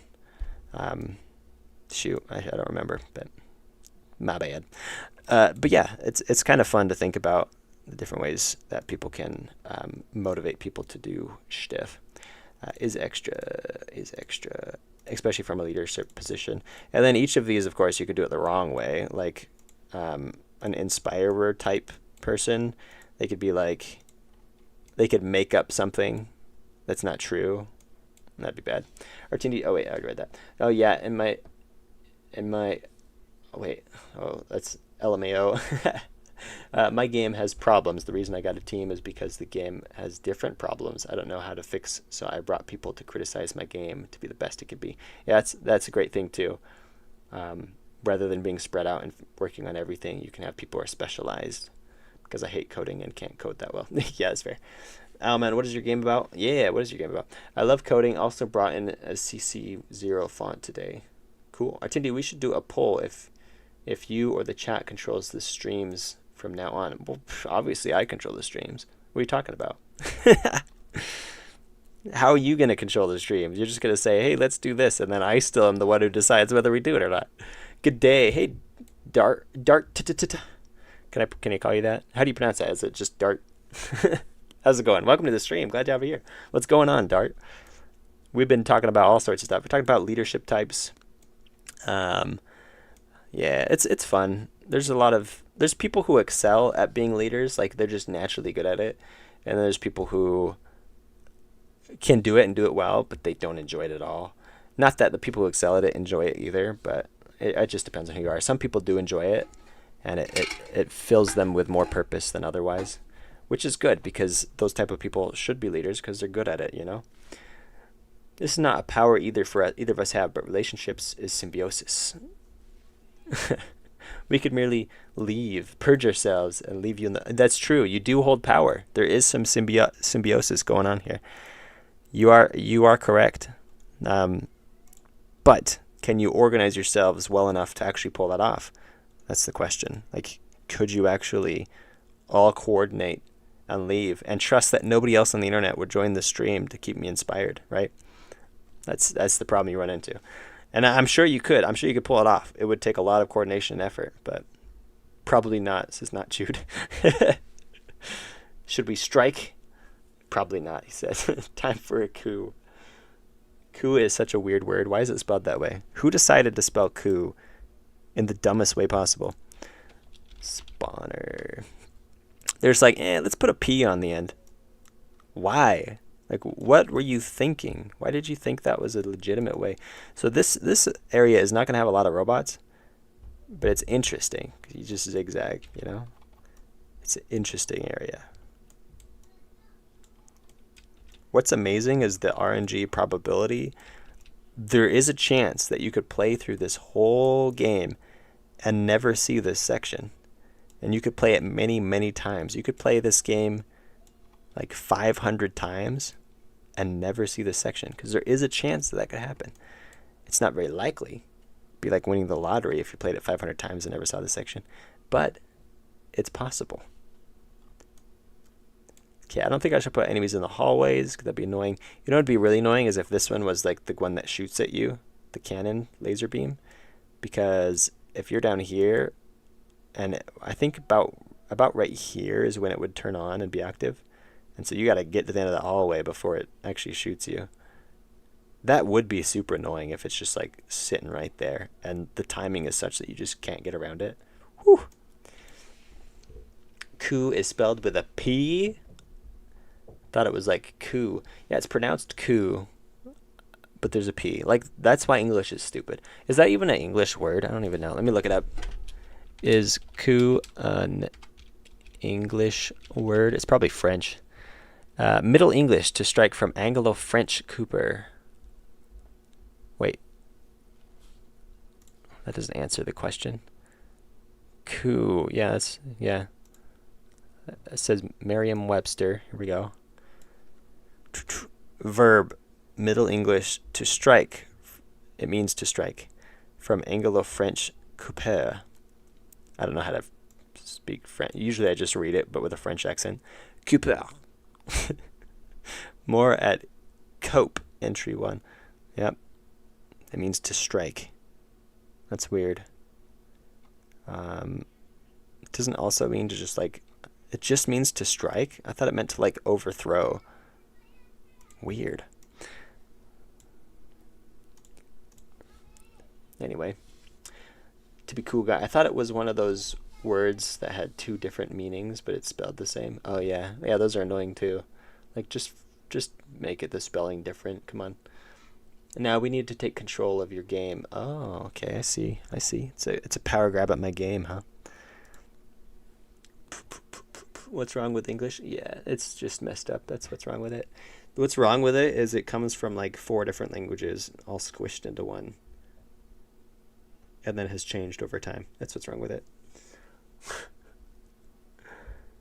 When is the next time you think you're going to do an animation contest type thing? Hopefully soon. I've actually been thinking about doing, doing the same idea with a bit more of a theme rather than just an animation. And I think the next one could be cool if it was like the same idea. You just have a ball, but then the ball is... instead of trying to hit the ball, we'll try to move the ball. Or better, we'll change it to a box. So it's like you're trying to make a delivery with the box. And so each animation, the theme has to be move the ball from left to right. And it starts in the middle of the screen, and you just have to make it move towards the right of the screen in some way. But that means the camera has to move with it, because when you end your animation, whatever you're moving has to be in the center again. And so I feel like a lot of people could be creative like with that. Like they could have a rocket suddenly attached to it, or shoot it with a slingshot towards the right, or roller skates appear. Like there's so many different things you could do with that. It could be very fun. And then I could order them in order of slowest movement to fastest. And so if you have somebody who like picks it up with a snail, carries it 2 inches and drops it again, that's going to be like towards the beginning. And then if you have somebody who like throws it into a warp portal that jumps it several thousand light years, that will be towards the end. And so as you're watching the animation, the box will move faster and faster and faster as it goes. That could be pretty fun. But that's if people participate, because each time I do it, the people who participated the last time like disappear. Like, I don't know what. The first time we did it, I got 50 animators, and then I did it again like 2 weeks later, and all those 50 animators, almost all of them, many of them didn't show up. Like, and I announced it on Discord, and they're all on the Discord because that's how they participated. I announced it again, and there's like nobody, and so then I had to announce it on YouTube to get more people to come join the Discord to participate. But yeah, it's weird. You guys are very successfully distracting me right now. And I'm losing my voice. I'm talking way too much. Way too much. I'm going to put lights all down the hallway. Let's put them on the edges this time. That could be fun. Do it like this. Maybe this will be the last section we make because, well, I don't know. It depends on how fast we go. It's already 4:06, but I don't know. I'm feeling it today. But then I feel it every day. Like, streaming is exhausting. Let's be honest. It makes me tired. As I've pointed out in the past, I don't understand how those people do it. Cut. And they stream like every day. Ugh. Well, every day and for hours, like for a long time at a time. I don't understand it. Hurts my brain. Oh. Bum, bum, bum. We'll put one light in there. That'd be fun. Just the one, and then this one, let's put the lights like down the center, and we'll put it on the crack maybe. No, we'll put it centered, and we'll do every fourth one, just for a little bit of variety. And then we'll put lights in the corners.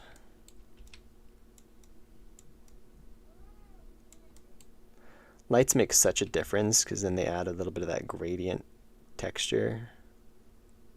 There we go. That looks good. Yeah, the lights add gradient to the floor, which just makes it look so good. In my personal, professional opinion. I never made the saws.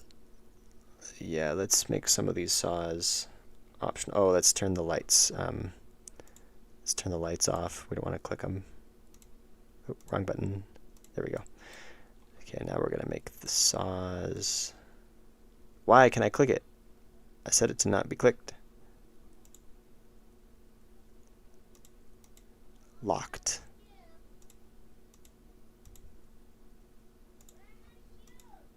What the heck?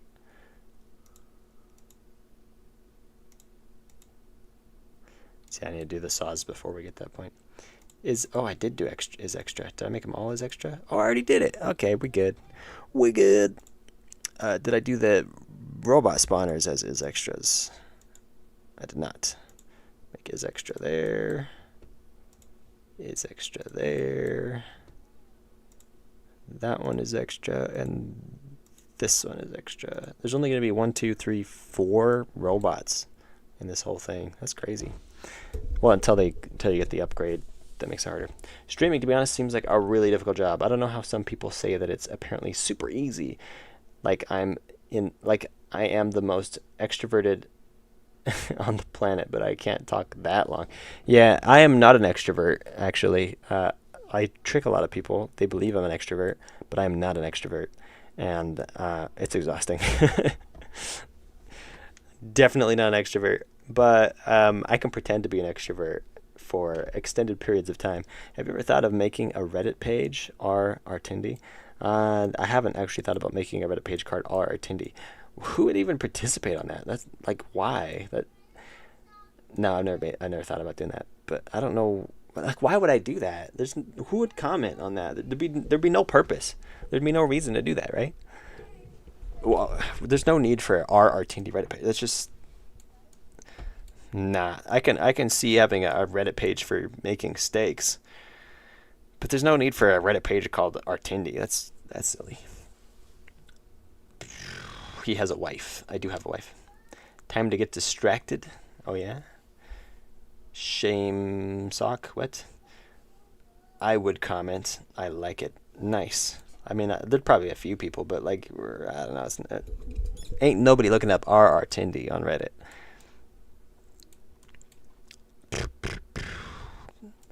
I am definitely losing my voice. I'm dying. Is this the last one? Could be the last one. Please let it be the last one. Are we done? Oh, we gotta add more decorations. Floor decorations. Here's the hard part. It's not the hard part. It's the annoying part. Although it's really not that bad. It's pretty fun. Let's add some these. That one. And we'll put this one right there. I'll put that one there. Here's this one. It looks like everything got chopped up in here for some reason. We'll put an oil spill right here. And another one there. That's pretty good. There we go. Not bad. Put a little bit of dirt. A bit of dirt in there. Let's put some vents spaced in here. It's going to be a long walk, that's all. And then another one as you enter. This hall will be empty. And then this one we can put in this guy every other one. That looks kind of cool. Definitely different. I don't think I've done that before. Nice. And then we'll put a drain in here. Put it right there. And some more oil. Put it halfway in the wall with another one right there. And a small one next to it. Right there. Oh. Not right there. Go away. Right there. There we go. And then let's add some more metal bits.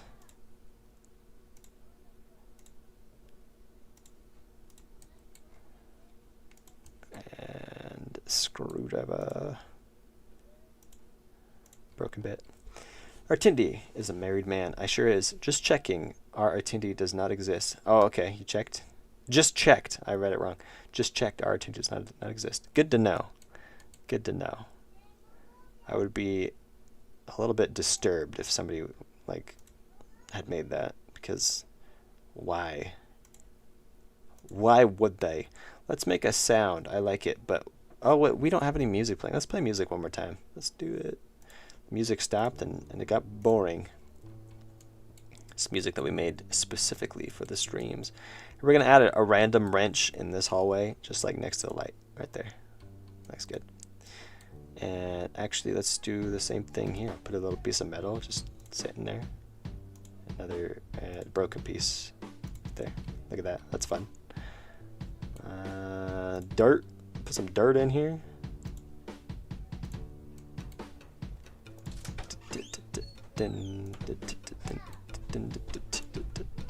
That's the music. What's up? You leaving? Yeah. Goodbye.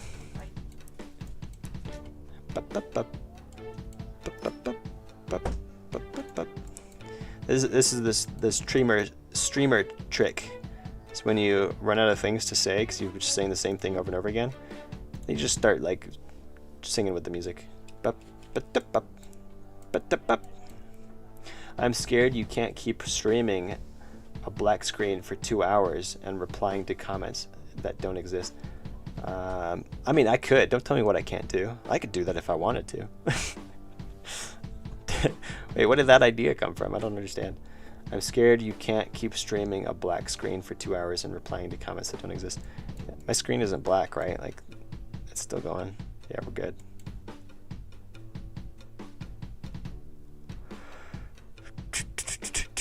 It says I only have 2 hours and 30 seconds. I can only stream up to 2 hours and 30 minutes. Check it out. I'm gonna show you. Look at this. Oh wait. Let me get rid of my email. Just because nobody needs to see that. Get back down here. Get back down here. Okay. Check it out. Oh, check it out. When I hover over this, it says that's. Look at that. What's that number? And it's counting up towards that. Does that mean when I hit that amount, I'll just stop streaming? Is that like how much storage, local storage I have on my streaming something? I don't understand. Does anybody know what's going on here? Will the stream end at 2 hours and 30 minutes? We haven't even gone 2 hours yet. Holy moly. Why do I feel so much more tired? I should probably be drinking that caffeine drink right now. Big B, are you singing folk songs? There goes a Moj in this sus event. What? You playing some Among Us? I'm trying on my first gen iPhone SE. Nice. We're just voices in your head. Yep, just voices. How was camping? Oh, it's good. I kind of talked about it. It was alright. It was alright. It was very unenjoyable for certain things, but then enjoyable for other things. Like, there's a cost that comes with camping, and it's painful, but you make memories. So is it worth it? Probably. You know, I don't know. Why is Big B researching Swedish music? Oh, I don't know. Dude, that's when it was scheduled to start. Yeah, 2:30. Yeah, but that can't be what it is. Or did I start streaming at 2:30 in 10 seconds? Is that what it is? Is that what happened? All right. I'm insane, he says. But if that's the case, why is it like this is not an easily readable thing if that's what's going on? Yeah, I don't understand. Hi, Artindi. Christian Lorenz, what's going on? What's cooking? Greetings from Argentina. Nice. I've been to Argentina. Chill place, I suppose. The weather though, actually, there was a rain cloud or like a storm. And that freaking rain cloud was the biggest thing I've ever seen. It was like huge and low to the ground and orange and just freaky looking. It was so beautiful. It was amazing. But yeah, I've never seen weather like that anywhere else. It's in Argentina.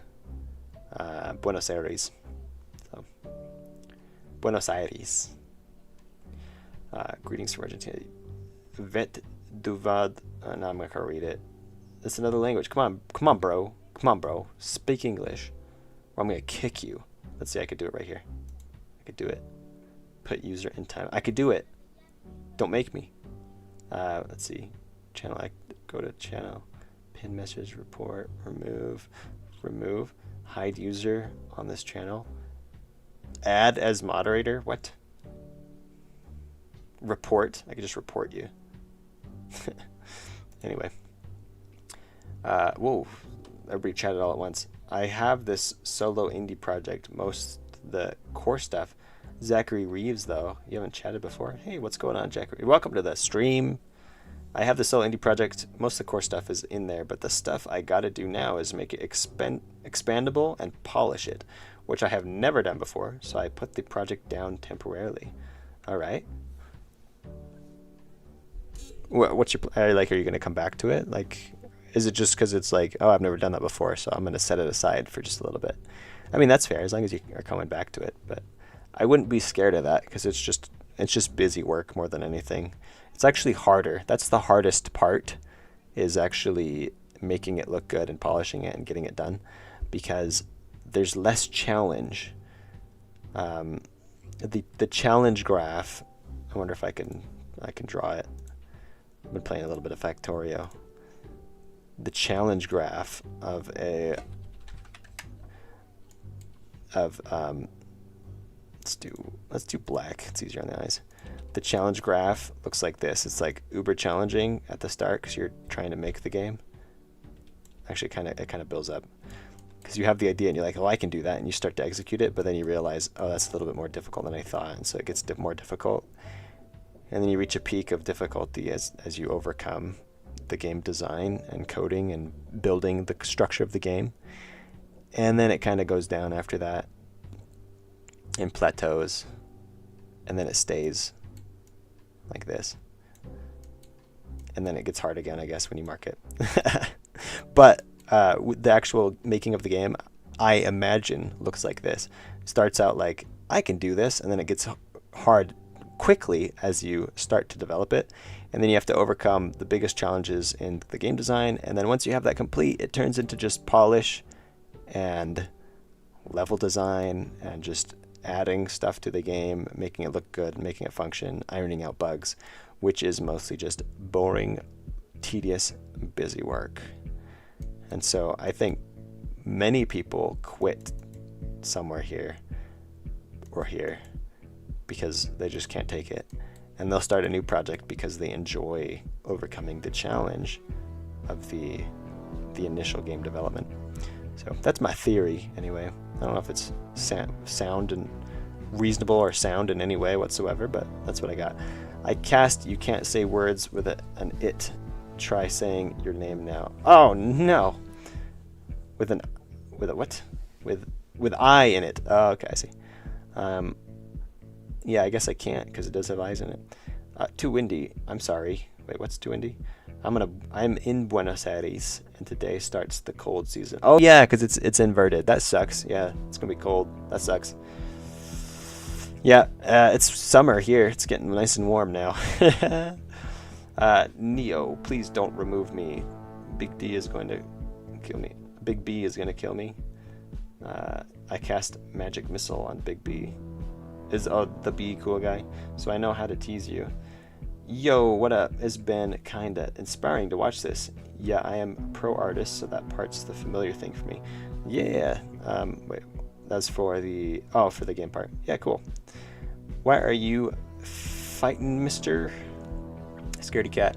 Made a game jam game I was proud of and gave it to a couple people to play it, and they were so confused on how to pass their first hurdle. Uh-oh. Afterwards, it was pretty clear, which I didn't expect. Yeah, that's the thing. You gotta have people play test that stuff, and often you'll be surprised. Like you'll be designing something and you'll think, oh yeah, everybody's gonna understand this. It's gonna be super clear. And then first person that plays it, they're like, I don't know what to do. And you're like, oh crap. So have a variety of people play test too. Have somebody who knows and understands game play test, but then also have somebody play test your game who doesn't play games at all, and see what things they run into. It'll be very informative to get a variety like that. Your name is literally Boolean, as is your profile picture. Of course, I know you are Swedish. I want to fix that initial confusion. Ort. It's a project I have really enjoyed and vibe with. There's a few bits and bobs that need to be made so that I can add content easier. And thanks for your thoughts. Yes, one of the things, are you using, what game engine are you using? If you're using Godot, one of the ways to make content easier is, of course, instantiating. But when you instantiate, you can add these things. My robot spawners, for example, I have this, is extra. And what that is this bit of code right here. It's an export. So you can make variables exportable that you can then decide in the editor. And so it's by default set to false, but I can turn it on or off. And you can do any variable. You can do text variables, and you can do integers, and you can just enter the integer that you want. And I believe you can enter what's it called? Areas. Like you could do an integer and say integer between this one and that one, and then you can only add something between those values. I believe. You might have to double check on that if that's possible. But when you're trying to make things more user-friendly for creating levels or expanding the game, and you just want reusable material, don't hesitate from using exported variables, depending on what you're making, of course. In a past game that I made, there were elevators, and the elevators could travel different distances, but they always moved the same speed. But I wanted to be able to decide certain parts of that thing, like how fast they would go or where they would go to. And so I set up the start and end location, and it would just move between those. But then I also added a bunch of exportable variables or exported variables where I could decide how fast it was going and just a bunch of different things about it. And it made level editing a lot easier because I could just pop the elevator in and then click a few things on the side, and it would decide everything for me. It was great. But yeah. If you're using Godot, I recommend that. Yeah, Godot. Yeah, definitely use those in. I know who Artindi loves. Who do I love? Feels weird to see a streamer read chat directly. Yeah, here we are. I'm just chilling in my chat.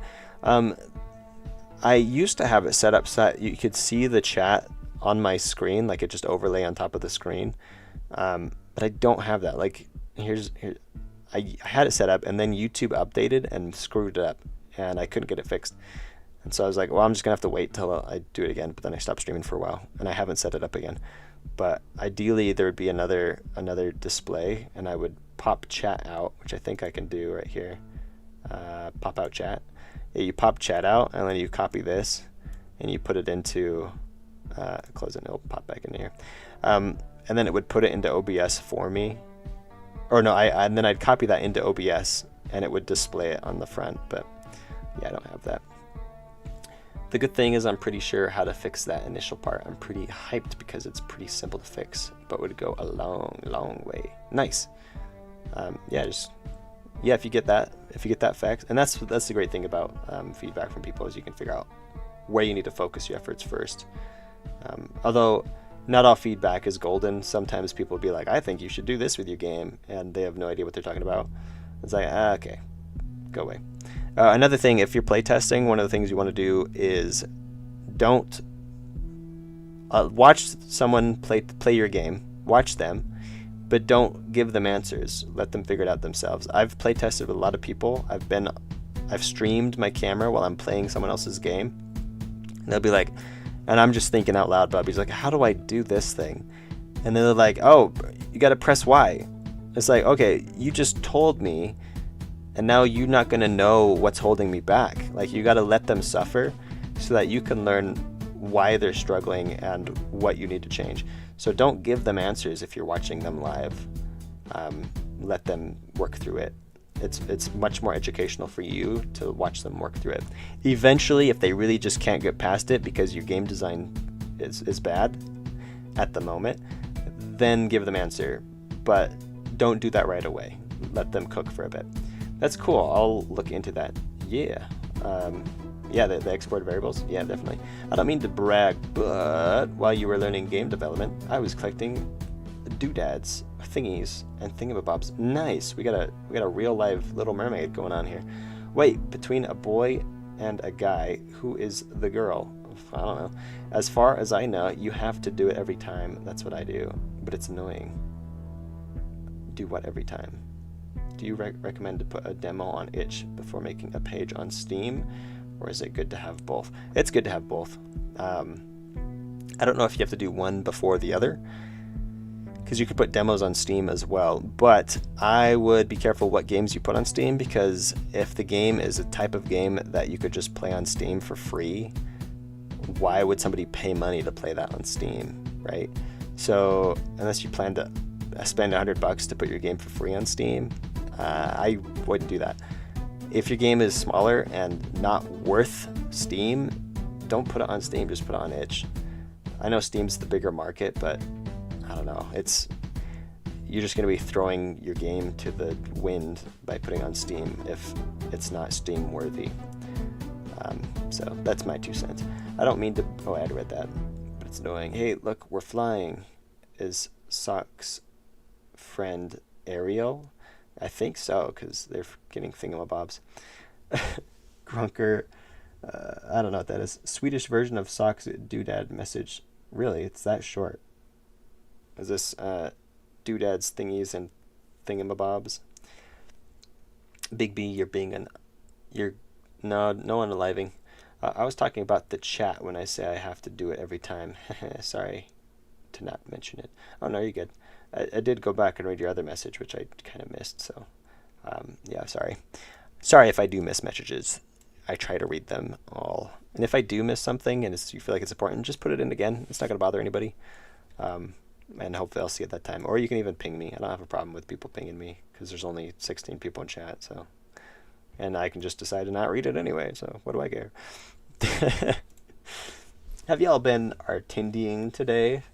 It's a verb now. Okay, let's try this level out. I think we have it where we want it to be. Yeah, everything's in there. We just got to instantiate a player so we can test it out. Player. Oh, yeah, there's the player. Put the player right there. We'll give it a go. Artindi is Godot object-oriented, or it's object-oriented. The objects are nodes. If you use Unity, they're called prefabs. But these are the nodes, and then you can create your own nodes, but like add child node. So there's all these different nodes that you can add. These are collapsible. They go into a lot of different categories and stuff. But yeah, look at all those. So you just add nodes and then you edit them. They have a lot of they inherit from each other, and you can see the inheritance tree right here. So there's the base node, and there's node 2D, which inherits the node attributes but adds more to make it 2D. So for example, it has a y and an x axis, where this one does not. and then all of these nodes inherit from the node 2D, and then so on and so forth. So lots of power in the object-oriented method. When is Artindi going to say it's Artindi time and start Artinding all over the place? Eventually, you just gotta wait for it, man. It's gonna happen. Yeah, this area is really bright and simple. 2 enemies, that's it. That's it. Oh, I forgot to make. It's actually not challenging 2 enemies. I should probably add more, and the ones I add after this will be. Yeah, we're gonna add a few more. Robot spider, and all the ones that we add after this point will be extras, and that's where this exported variable comes in handy, because all I have to do is check if is extra, then delete yourself until the player unlocks the bit that makes this harder. Okay, and we'll put 1 more in here. So is extra, and so on until we get to these 3. 1 right there, 1 right there, 1 right there. Cool. This level's done. We're going to delete the player. That's what I've been forgetting to do in the last several sections. Okay, let's go back to this one. Delete the player.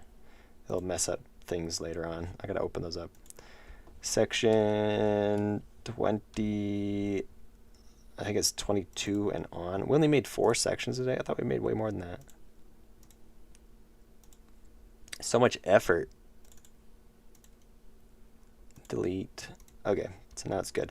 Oh, and I have to add section 20, what was it, 25? Let's see, we did 21, 22, 23, 24. Yeah, we only added 4 sections. Wow, I thought we had more than that.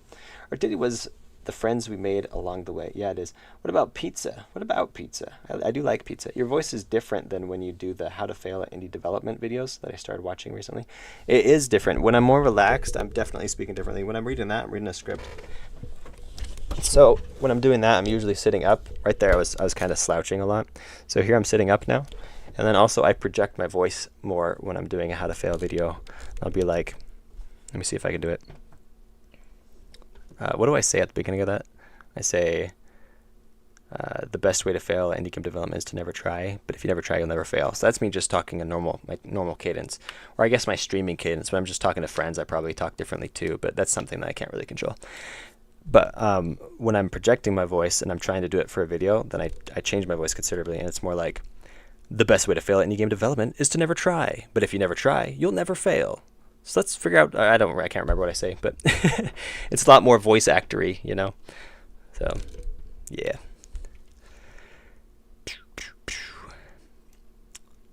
Did that sound different? Could you hear the difference in in projecting my voice versus just talking? Haha, wow, it's he. I can't believe I forgot the phrase. I haven't made a video for a while. It's the best way to fail at any game development is to never try, but if you never try, you'll never fail. So, but if you never try, one could argue that you'll never actually fail. So let's assume you do try. Here's how to fail. That's what it is. The best way to fail at any game development is to never try, but if you never try, you'll never fail. Or one could argue that if you never try, you'll never fail. So let's assume you do try. Here's how to fail. Yeah. I used to not project my voice at all when I made YouTube videos. Like my first few videos were just like, it's basically just a voice. I was just like, hey, here's my game. I think this is kind of cool. It's like, it's fun to make video games. And that's what I sound like. It was bad. But as I kept practicing and getting better at it, I realized, okay, it's much better for me to like write down what I'm going to say first, because then I'm not stuttering over everything I'm saying. Like in the stream, I stutter so much and I lose track of what I'm saying all the time, and I have big pauses like that.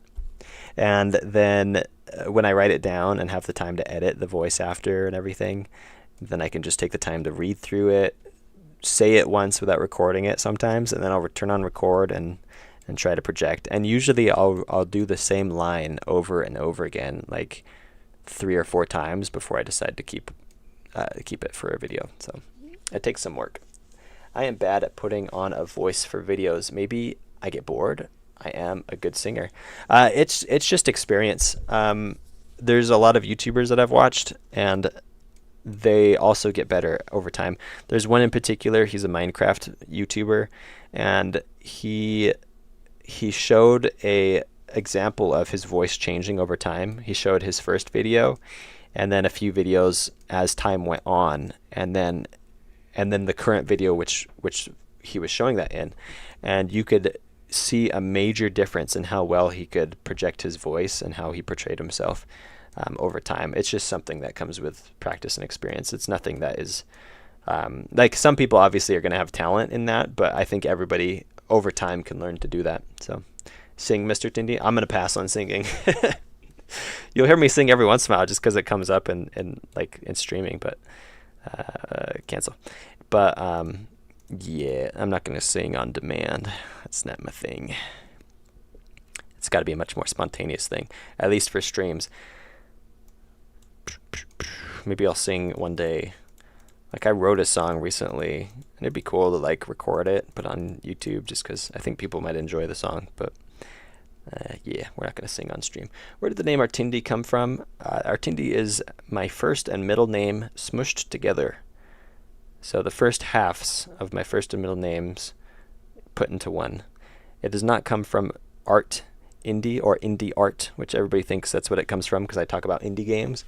So they're like, oh, it's indie art. But it's not. It's just a coincidence. It's because my first name is Arthur, so I took art. And then my middle name is Indiana, and I took indie, and it's Artindi. That's what we got. Singer we strike. I guess you have to strike. Okay, let me finish adding this. I am losing my voice. I kind of hurt too. I think I'm having some allergies or something. Like, I feel a little bit sick. A little bit like body aches, you know? I'm still going to stream even if I get sick. It's just going to be the worst stream ever. So if I get sick by tomorrow, we're going to have a stream, and it's going to be called the sick stream. And I'm just going to be like, hi, everybody. I'm sick. I'm not going to say anything. I'm just going to play Factorio, and you guys can watch me. That's what we're going to do. We named the dog Indiana. Yeah, I'm named after Indiana Jones. And so, in a way, I'm named after a dog, because Indiana Jones is named after a dog.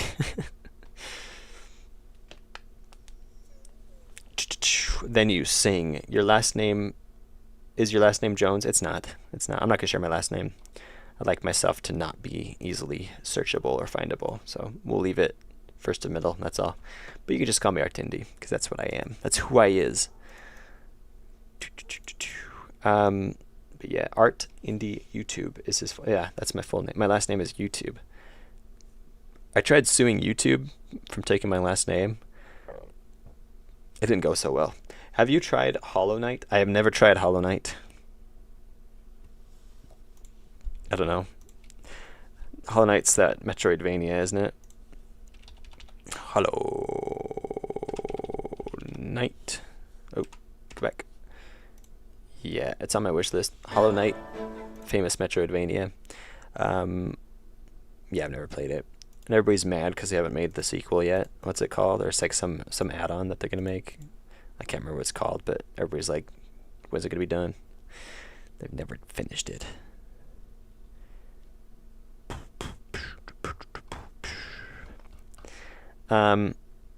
Yeah. I did. I never have. I feel like I researched a little bit. Like I watched some videos that talked about Hollow Knight, because I was researching what makes a Metroidvania good, so I could make my how to fail at Metroidvanias.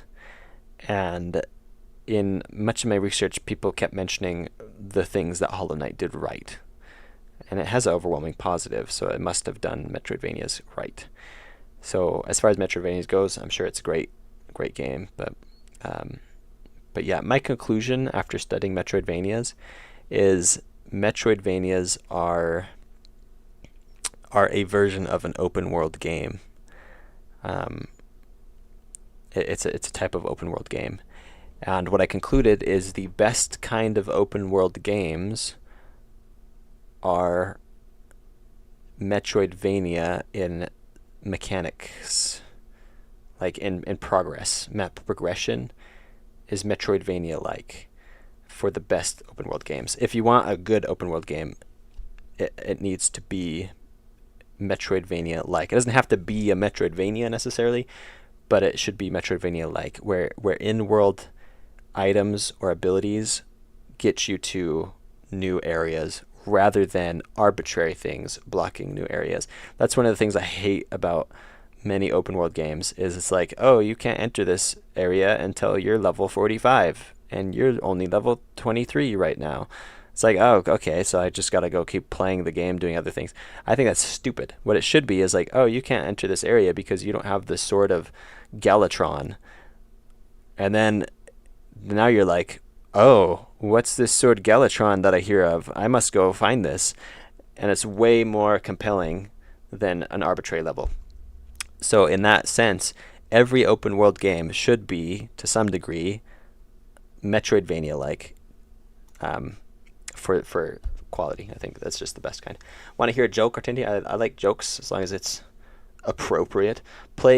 Boy golly, do you love Hollow Knight? The gameplay, art, and the lot is so good. Oh, I thought you said do you love. Do I love Hollow Knight? The gameplay, art, and a lot is so good. Expect to get lost though. Yeah. See, it is an open world. I love Super Metroid. Super Metroid's cool. I've also never played Super Metroid, but I know all about it because I've learned a lot about games, and everybody talks about Super Metroid. So, it's fun. What would you say the most important thing for a point-and-click game to be? I think it needs to be obvious what can be interacted with and what can't be interacted with. Because often the point-and-click games I've played is the solution to whatever you're trying to puzzle you're solving or whatever you're trying to do. It ends up being something that you didn't realize you could click. And what I think is also stupid is in point-and-click adventure games, you'll eventually see players going like this, and they're just clicking on everything because they're trying to figure out what it is they're missing, right? You need it to be clear what they can interact with. If they don't know, then what's the point? Like, point and click, make it obvious. I think that's the biggest thing. My game locks you out by skill and achievement. You'll be able to try to go to places with tough enemies, but good luck. Yeah, and that's what that one game did. What's it called? Elden Ring. That's what Elden Ring does. You can literally go anywhere you want in Elden Ring. Whether you can get there or not is the real question, and whether you'll want to fight the bosses there is also the real question. So, I think that's a great way to do it. And same with Link. One of the Zelda games. I can't remember. It's the one where you can fly around with a kite and it's open world. The same thing there. You can go right to the main boss. I believe I haven't actually played that one, but this is what I heard. You can go straight to the main boss, and then just lose because you're not leveled up enough. But having that option, I think, is a great thing. God Sonic Frontiers is a great open world game, except for how you have to grind collectibles to go through random games and unlock cutscenes. The worst part is you need every collectible to... I think that's kind of stupid. Blocking progress in arbitrary ways like that is just... It could be better. It's okay. Hollow Knight is also very tight combat too. Doing small movements to dodge feels like a dance. It's awesome. Yeah. I mean, there's got to be a reason why it's rated so highly. So probably because it's quality. Rain World is also a very beautiful and well-crafted. What would it be categorized as? It's just survival. It's not really survival. I guess technically every game where you can die is a survival game if you think about it. So I don't think it's really survival. Exploration, it's not quite. It's a little bit Metroid. Yeah, it's a little bit Metroidvania, but you don't really level up or get abilities, so it's not quite that. It's interesting. It's kind of unique in a way. It's probably closest to a Metroidvania, but. It's still very different, so it's unique. I think only very positive. What happened? Anyway, I think I need to be done. I'm starting to get a headache. Cuphead actually makes clickable things on the overworld like jitter slightly. Yeah, if you're gonna make a point and click, leave things still for a while. But if you notice the player, like you could set up a system where if the player has clicked 3 times and nothing's moved, then maybe make something that can be clicked wiggle. Make it a little bit more clear. About that point and click thing, I actually don't think about that. Good thing I asked. I think I'll make the background more pale and have colored line art and clickable things to have. Yeah. Another thing that you could do is you just have like a little outline that's slightly thicker than other things, or just something, just a little something. Although at the same time, you don't want to make it too obvious because I don't know. It depends on the other mechanics in your point and click adventure. Certain things, part of the game is finding out what can be clicked on. I've played a few like of those escape games where that's kind of part of the fun, is trying to figure out what you can interact with. And so you got to be careful with that too. Don't take my advice the wrong way, because if you just make it too obvious, then people be like, I don't know, like maybe one of the puzzles in the point and click adventure is like, quick, go to the shed and find the such and such tool. And then they go in the shed and the tool is like bright green and everything else is dark, right? There's no challenge there. That's super easy. But what I mean by making it clear is like, go to the shed and find the tool, and you go to the shed and there's just like 50 tools, but only one of them is the right one, then that's stupid. But if instead you say, go to the shed and get me the wrench, then you go to the shed and obviously you should know what a wrench is, and there's the wrench because it looks like a wrench, and you can pick it out because you understand what the challenge is. If you were to go to a room and you don't know what you're supposed to click on, that's a little different. So that's more what I mean is communicate to the player what they're supposed to click on, both visually, but more game design, I think. I don't know. I'm just spitting at the air. I've never actually made a point and click adventure. I swear it's addicting. I've spent 210 hours in Hollow Knight, or which we've talked about a few games, but welcome to the stream. I don't think you've chatted before, right? Oh no, you've been here the whole time. I hate that. Dang it. I try to say welcome to people that show up, but I miss. Like, okay, here's Rain World mentioned. Nice. Yes, Rain World has been mentioned. I swear most of the clicks on that last animation video were just because Rain World happened to be on the thumbnail. Most of the people watching it, like, I get comments all over. Just Rain World. People comment, Rain World mentioned, or some people will be like, I saw Rain World on the thumbnail, and so I clicked. It's like, fair enough. I am hyped to get into Rain World. It's a well-crafted game, very difficult, but satisfying. It's very interesting. I want to play more, but I've also just been stuck at a spot for a very long time, and so I kind of gave up. But yeah, it's fun. I hated it. It rained one time. Should the combat be like Earthbound or card-based with a twist? I don't know either of those games, so I can't say. I love Earthbound. If you make it, I'm definitely getting. My game is a little like Earthbound. Yeah, I don't know what Earthbound is. I'm sorry. You draw cards and throw dice. Bro, we play video games to avoid cards and dice. Oh, man. Cards and dice. Those are, they serve a purpose. I think one of the purposes, as mentioned by what's his name, Mark Brown, with cards and dice at least, is it's a understandable random. When I was researching random, I don't know if it was Mark Brown, but it was somebody who talked about randomness. They talked about how cards and dice are understandable. People understand the probability of a die. If you just say to the player, do this and you have a 1 in 6 chance, then it's like, okay, they don't really understand that when it's just numbers. But if you say, do this and we'll roll a die to see if it succeeds, then they understand what that means, even though it's literally the same thing. It's perceived differently. And so the randomness in cards and dice are just, I don't know, they're more informative to the player or something. Like they understand it intuitively better than some arbitrary number and ratio and statistical whatever.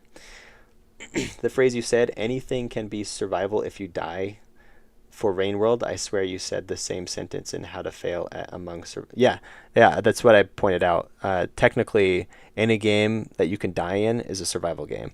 And so games that classify themselves as survival games when they're not really a survival game is like, well, you're not wrong, but you're not right at the same time. Like, what makes a survival game is the focus is solely on survival. In Rain World, the goal is to travel through the Rain World, and one of the things you have to do that is not die. In a survival game, the main goal is to not die, not to do something else while not dying. And there's some that kind of stick the landing of both. For example, The Forest, there's an additional main goal as well as not dying. But because the focus is so heavy on not dying, you could still say it's a survival game. But when the main focus is to not die, then it's a survival game. But yeah. Among Us. Yeah, Among Us is a survival game. Because the main focus is to not die. That's funny. It's a typo. I meant making. Too late. It's Among Us season yet again. Yeehaw. I've never played Among Us. I've played like the real life version, which is Mafia. You guys played Mafia before? It's basically just Among Us, but Mafia, but like in real life, you know? Guys, I have a theory. Artindi is actually a video game character that escaped the game and started making games to be able to build a video game character army. Aha. Among Us sus. I'd like to play it, but I don't know. I feel like it'd just be, it's more of a social game, really. Among Us, isn't it more of a social, like you want to play it with friends that you know, or like family or something, rather than just absolute strangers. But who knows? People enjoy playing with absolute strangers. It can be fun. Mafia is fun, except for when you only have like 4 players. Yeah, you got to have a large enough group to play Mafia. But it's fun. I win that game so often because I can just trick everybody. It's great. I'll just be, yeah, I play mind games with everybody. The only buddy who can see through it is my wife because she knows me really well. But I'll play with, like, we'll play at family reunions and stuff, and I trick everybody. No matter which side I'm on, but especially if I'm if I'm like the killer or the werewolf. If you're playing werewolf instead of Mafia, if I'm the killer or whatever it is, then I just destroy everybody because I don't know. It's very situational, but I don't always win, but I feel like I'm pretty good at it. I just want to take the moment to brag. I'm good at playing werewolf or Mafia or whatever version of the game. For me, it was a social game. I thoroughly enjoyed the social deception board games too. Yeah, those are fun. Yeah, there's a board game that I want to make, and it'd be fun to actually make it and then like sell it. Yeah, that'd be cool. It's a game where you like make your own rules as you play. It's kind of fun. But is mayonnaise a game? It is not a game. It is a condiment. All right, I think we need to be done because I am very much hurting. I don't know why. I feel like I'm getting sick. Maybe. Let's see. Oh, see, look, we passed it. It just switched. It just changed to 3 hours for some reason. What the heck? That's weird. I don't understand. For me, it was a social game. I already read that.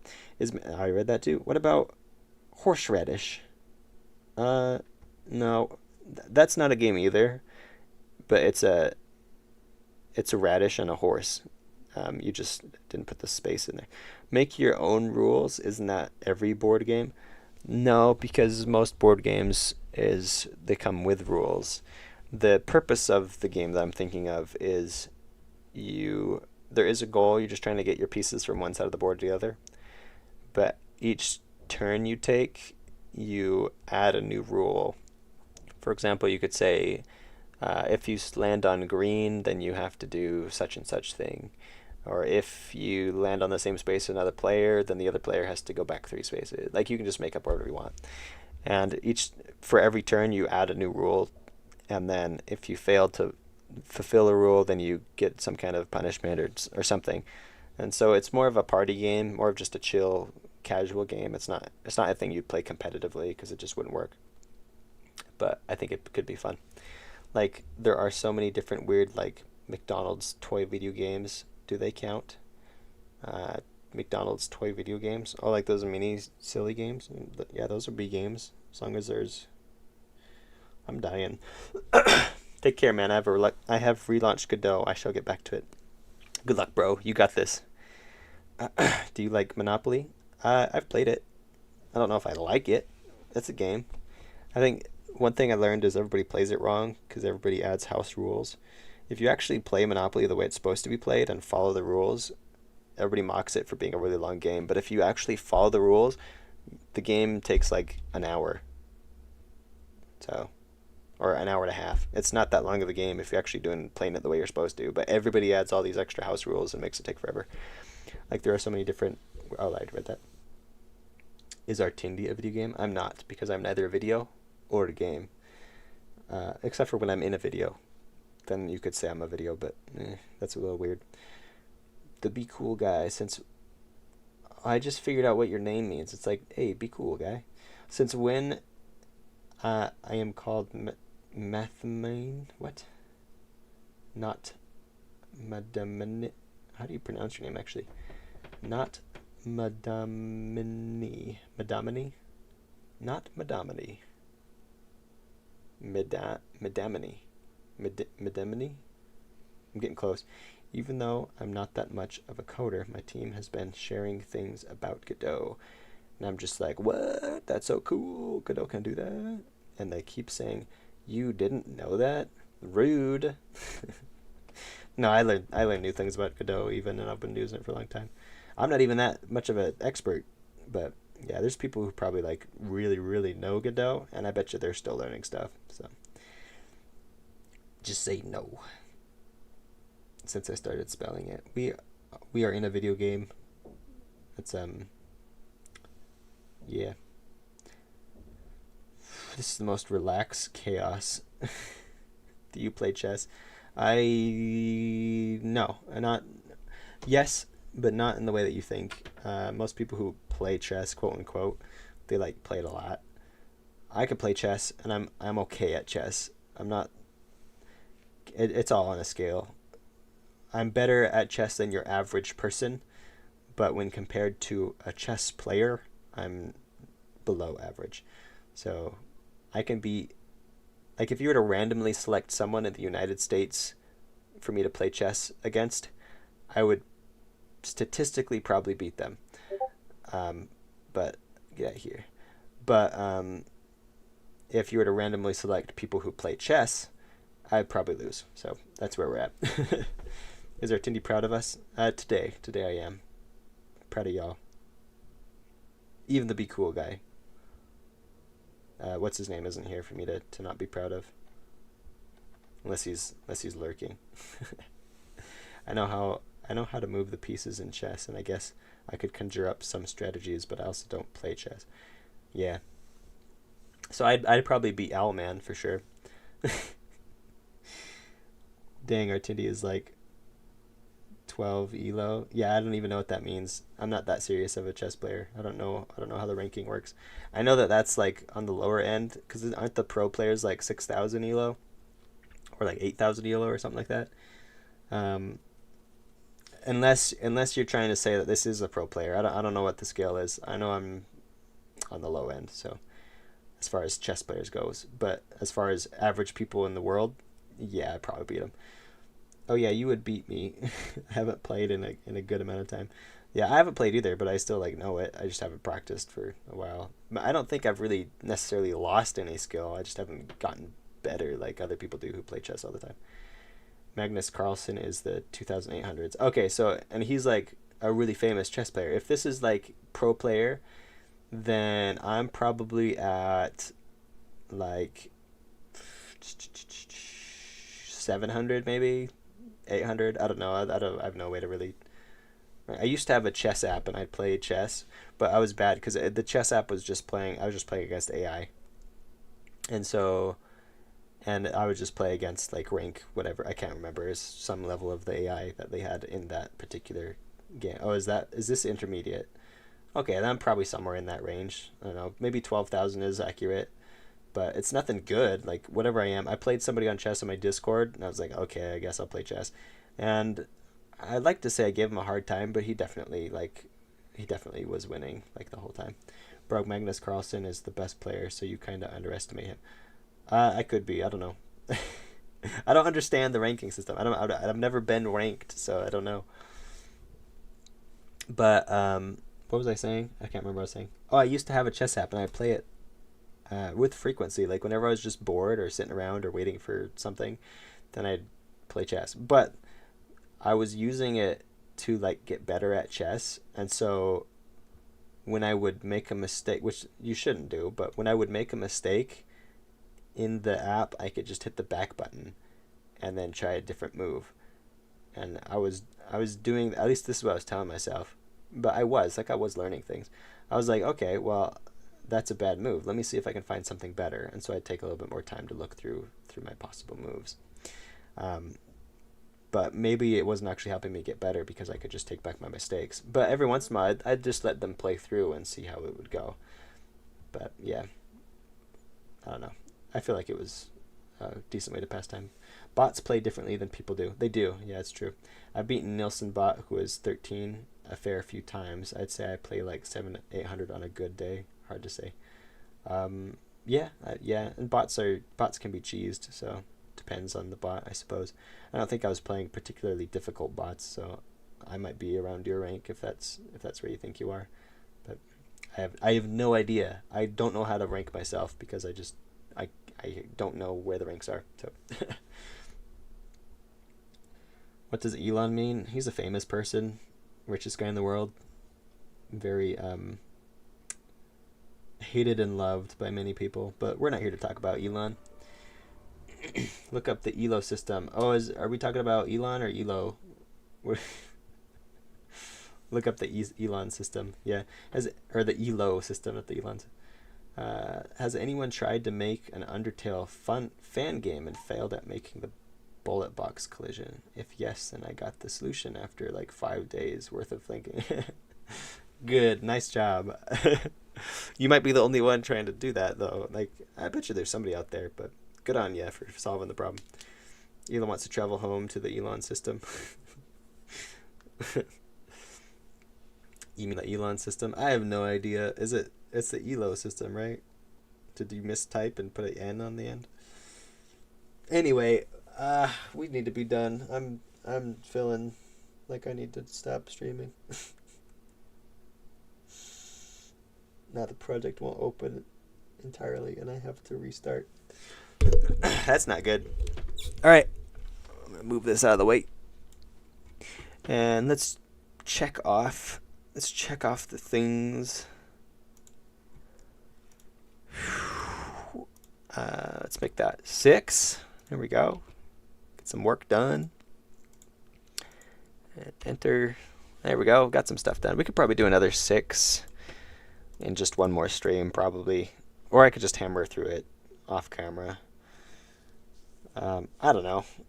That's pretty chill. It's just busy work, like I said. What would be much more entertaining is doing some of these other things. Like we need to start getting the sound effects in. I need to get the music going. Play testing, that'll be fun. Make sure the score multiplier. There's really not that much stuff left to do. I'm pretty sure we could do it in a month. Add more screen shake. I don't know if that's necessary. Somebody pointed out that we could probably use with some more screen shakes. We're at least gonna check it out. So yeah, that's where we're at. But fun stream. It's been great. A lot of people hanging out in streams, statistically more than past streams. I wonder why. Was it just because we were just sitting and talking about crap? Maybe. I don't know. It's been sitting around, I think the average is sitting around like 14 or 16, which is a bit higher than most. Is it because I had it down here for quite a while and everybody can see like, oh, I'm that number? Is that what it is? I have no idea. But we're going to be done now. So thanks, everybody, for hanging out. It's been fun being in the stream. I enjoy streaming. It's fun. We get a lot of work done. It's very tiring, though, so I'm probably going to go die now. I'm still proud of you, so yeah, at least you got that. At least till tomorrow. We'll see how I feel tomorrow. But we should stream again tomorrow. We'll get some more stuff done. I don't know. We'll either add more levels or maybe we'll try adding some sound effects. We have all these sound effects that still need to be added. It's not as big of a list as you would think. We already have most of the sounds in there. This looks like a big list, but that's because people overlook how important sounds are in indie games, especially newer indie developers. They forget how many things need to have sounds, and then it makes the game feel amateur. So more sounds to fit things sometimes the better. I don't know, it depends on the game. But anyway, gonna go. Thanks for joining, and everybody's saying bye. They're like trying to get rid of me. I see how it is. Thanks for hanging out. See you guys later.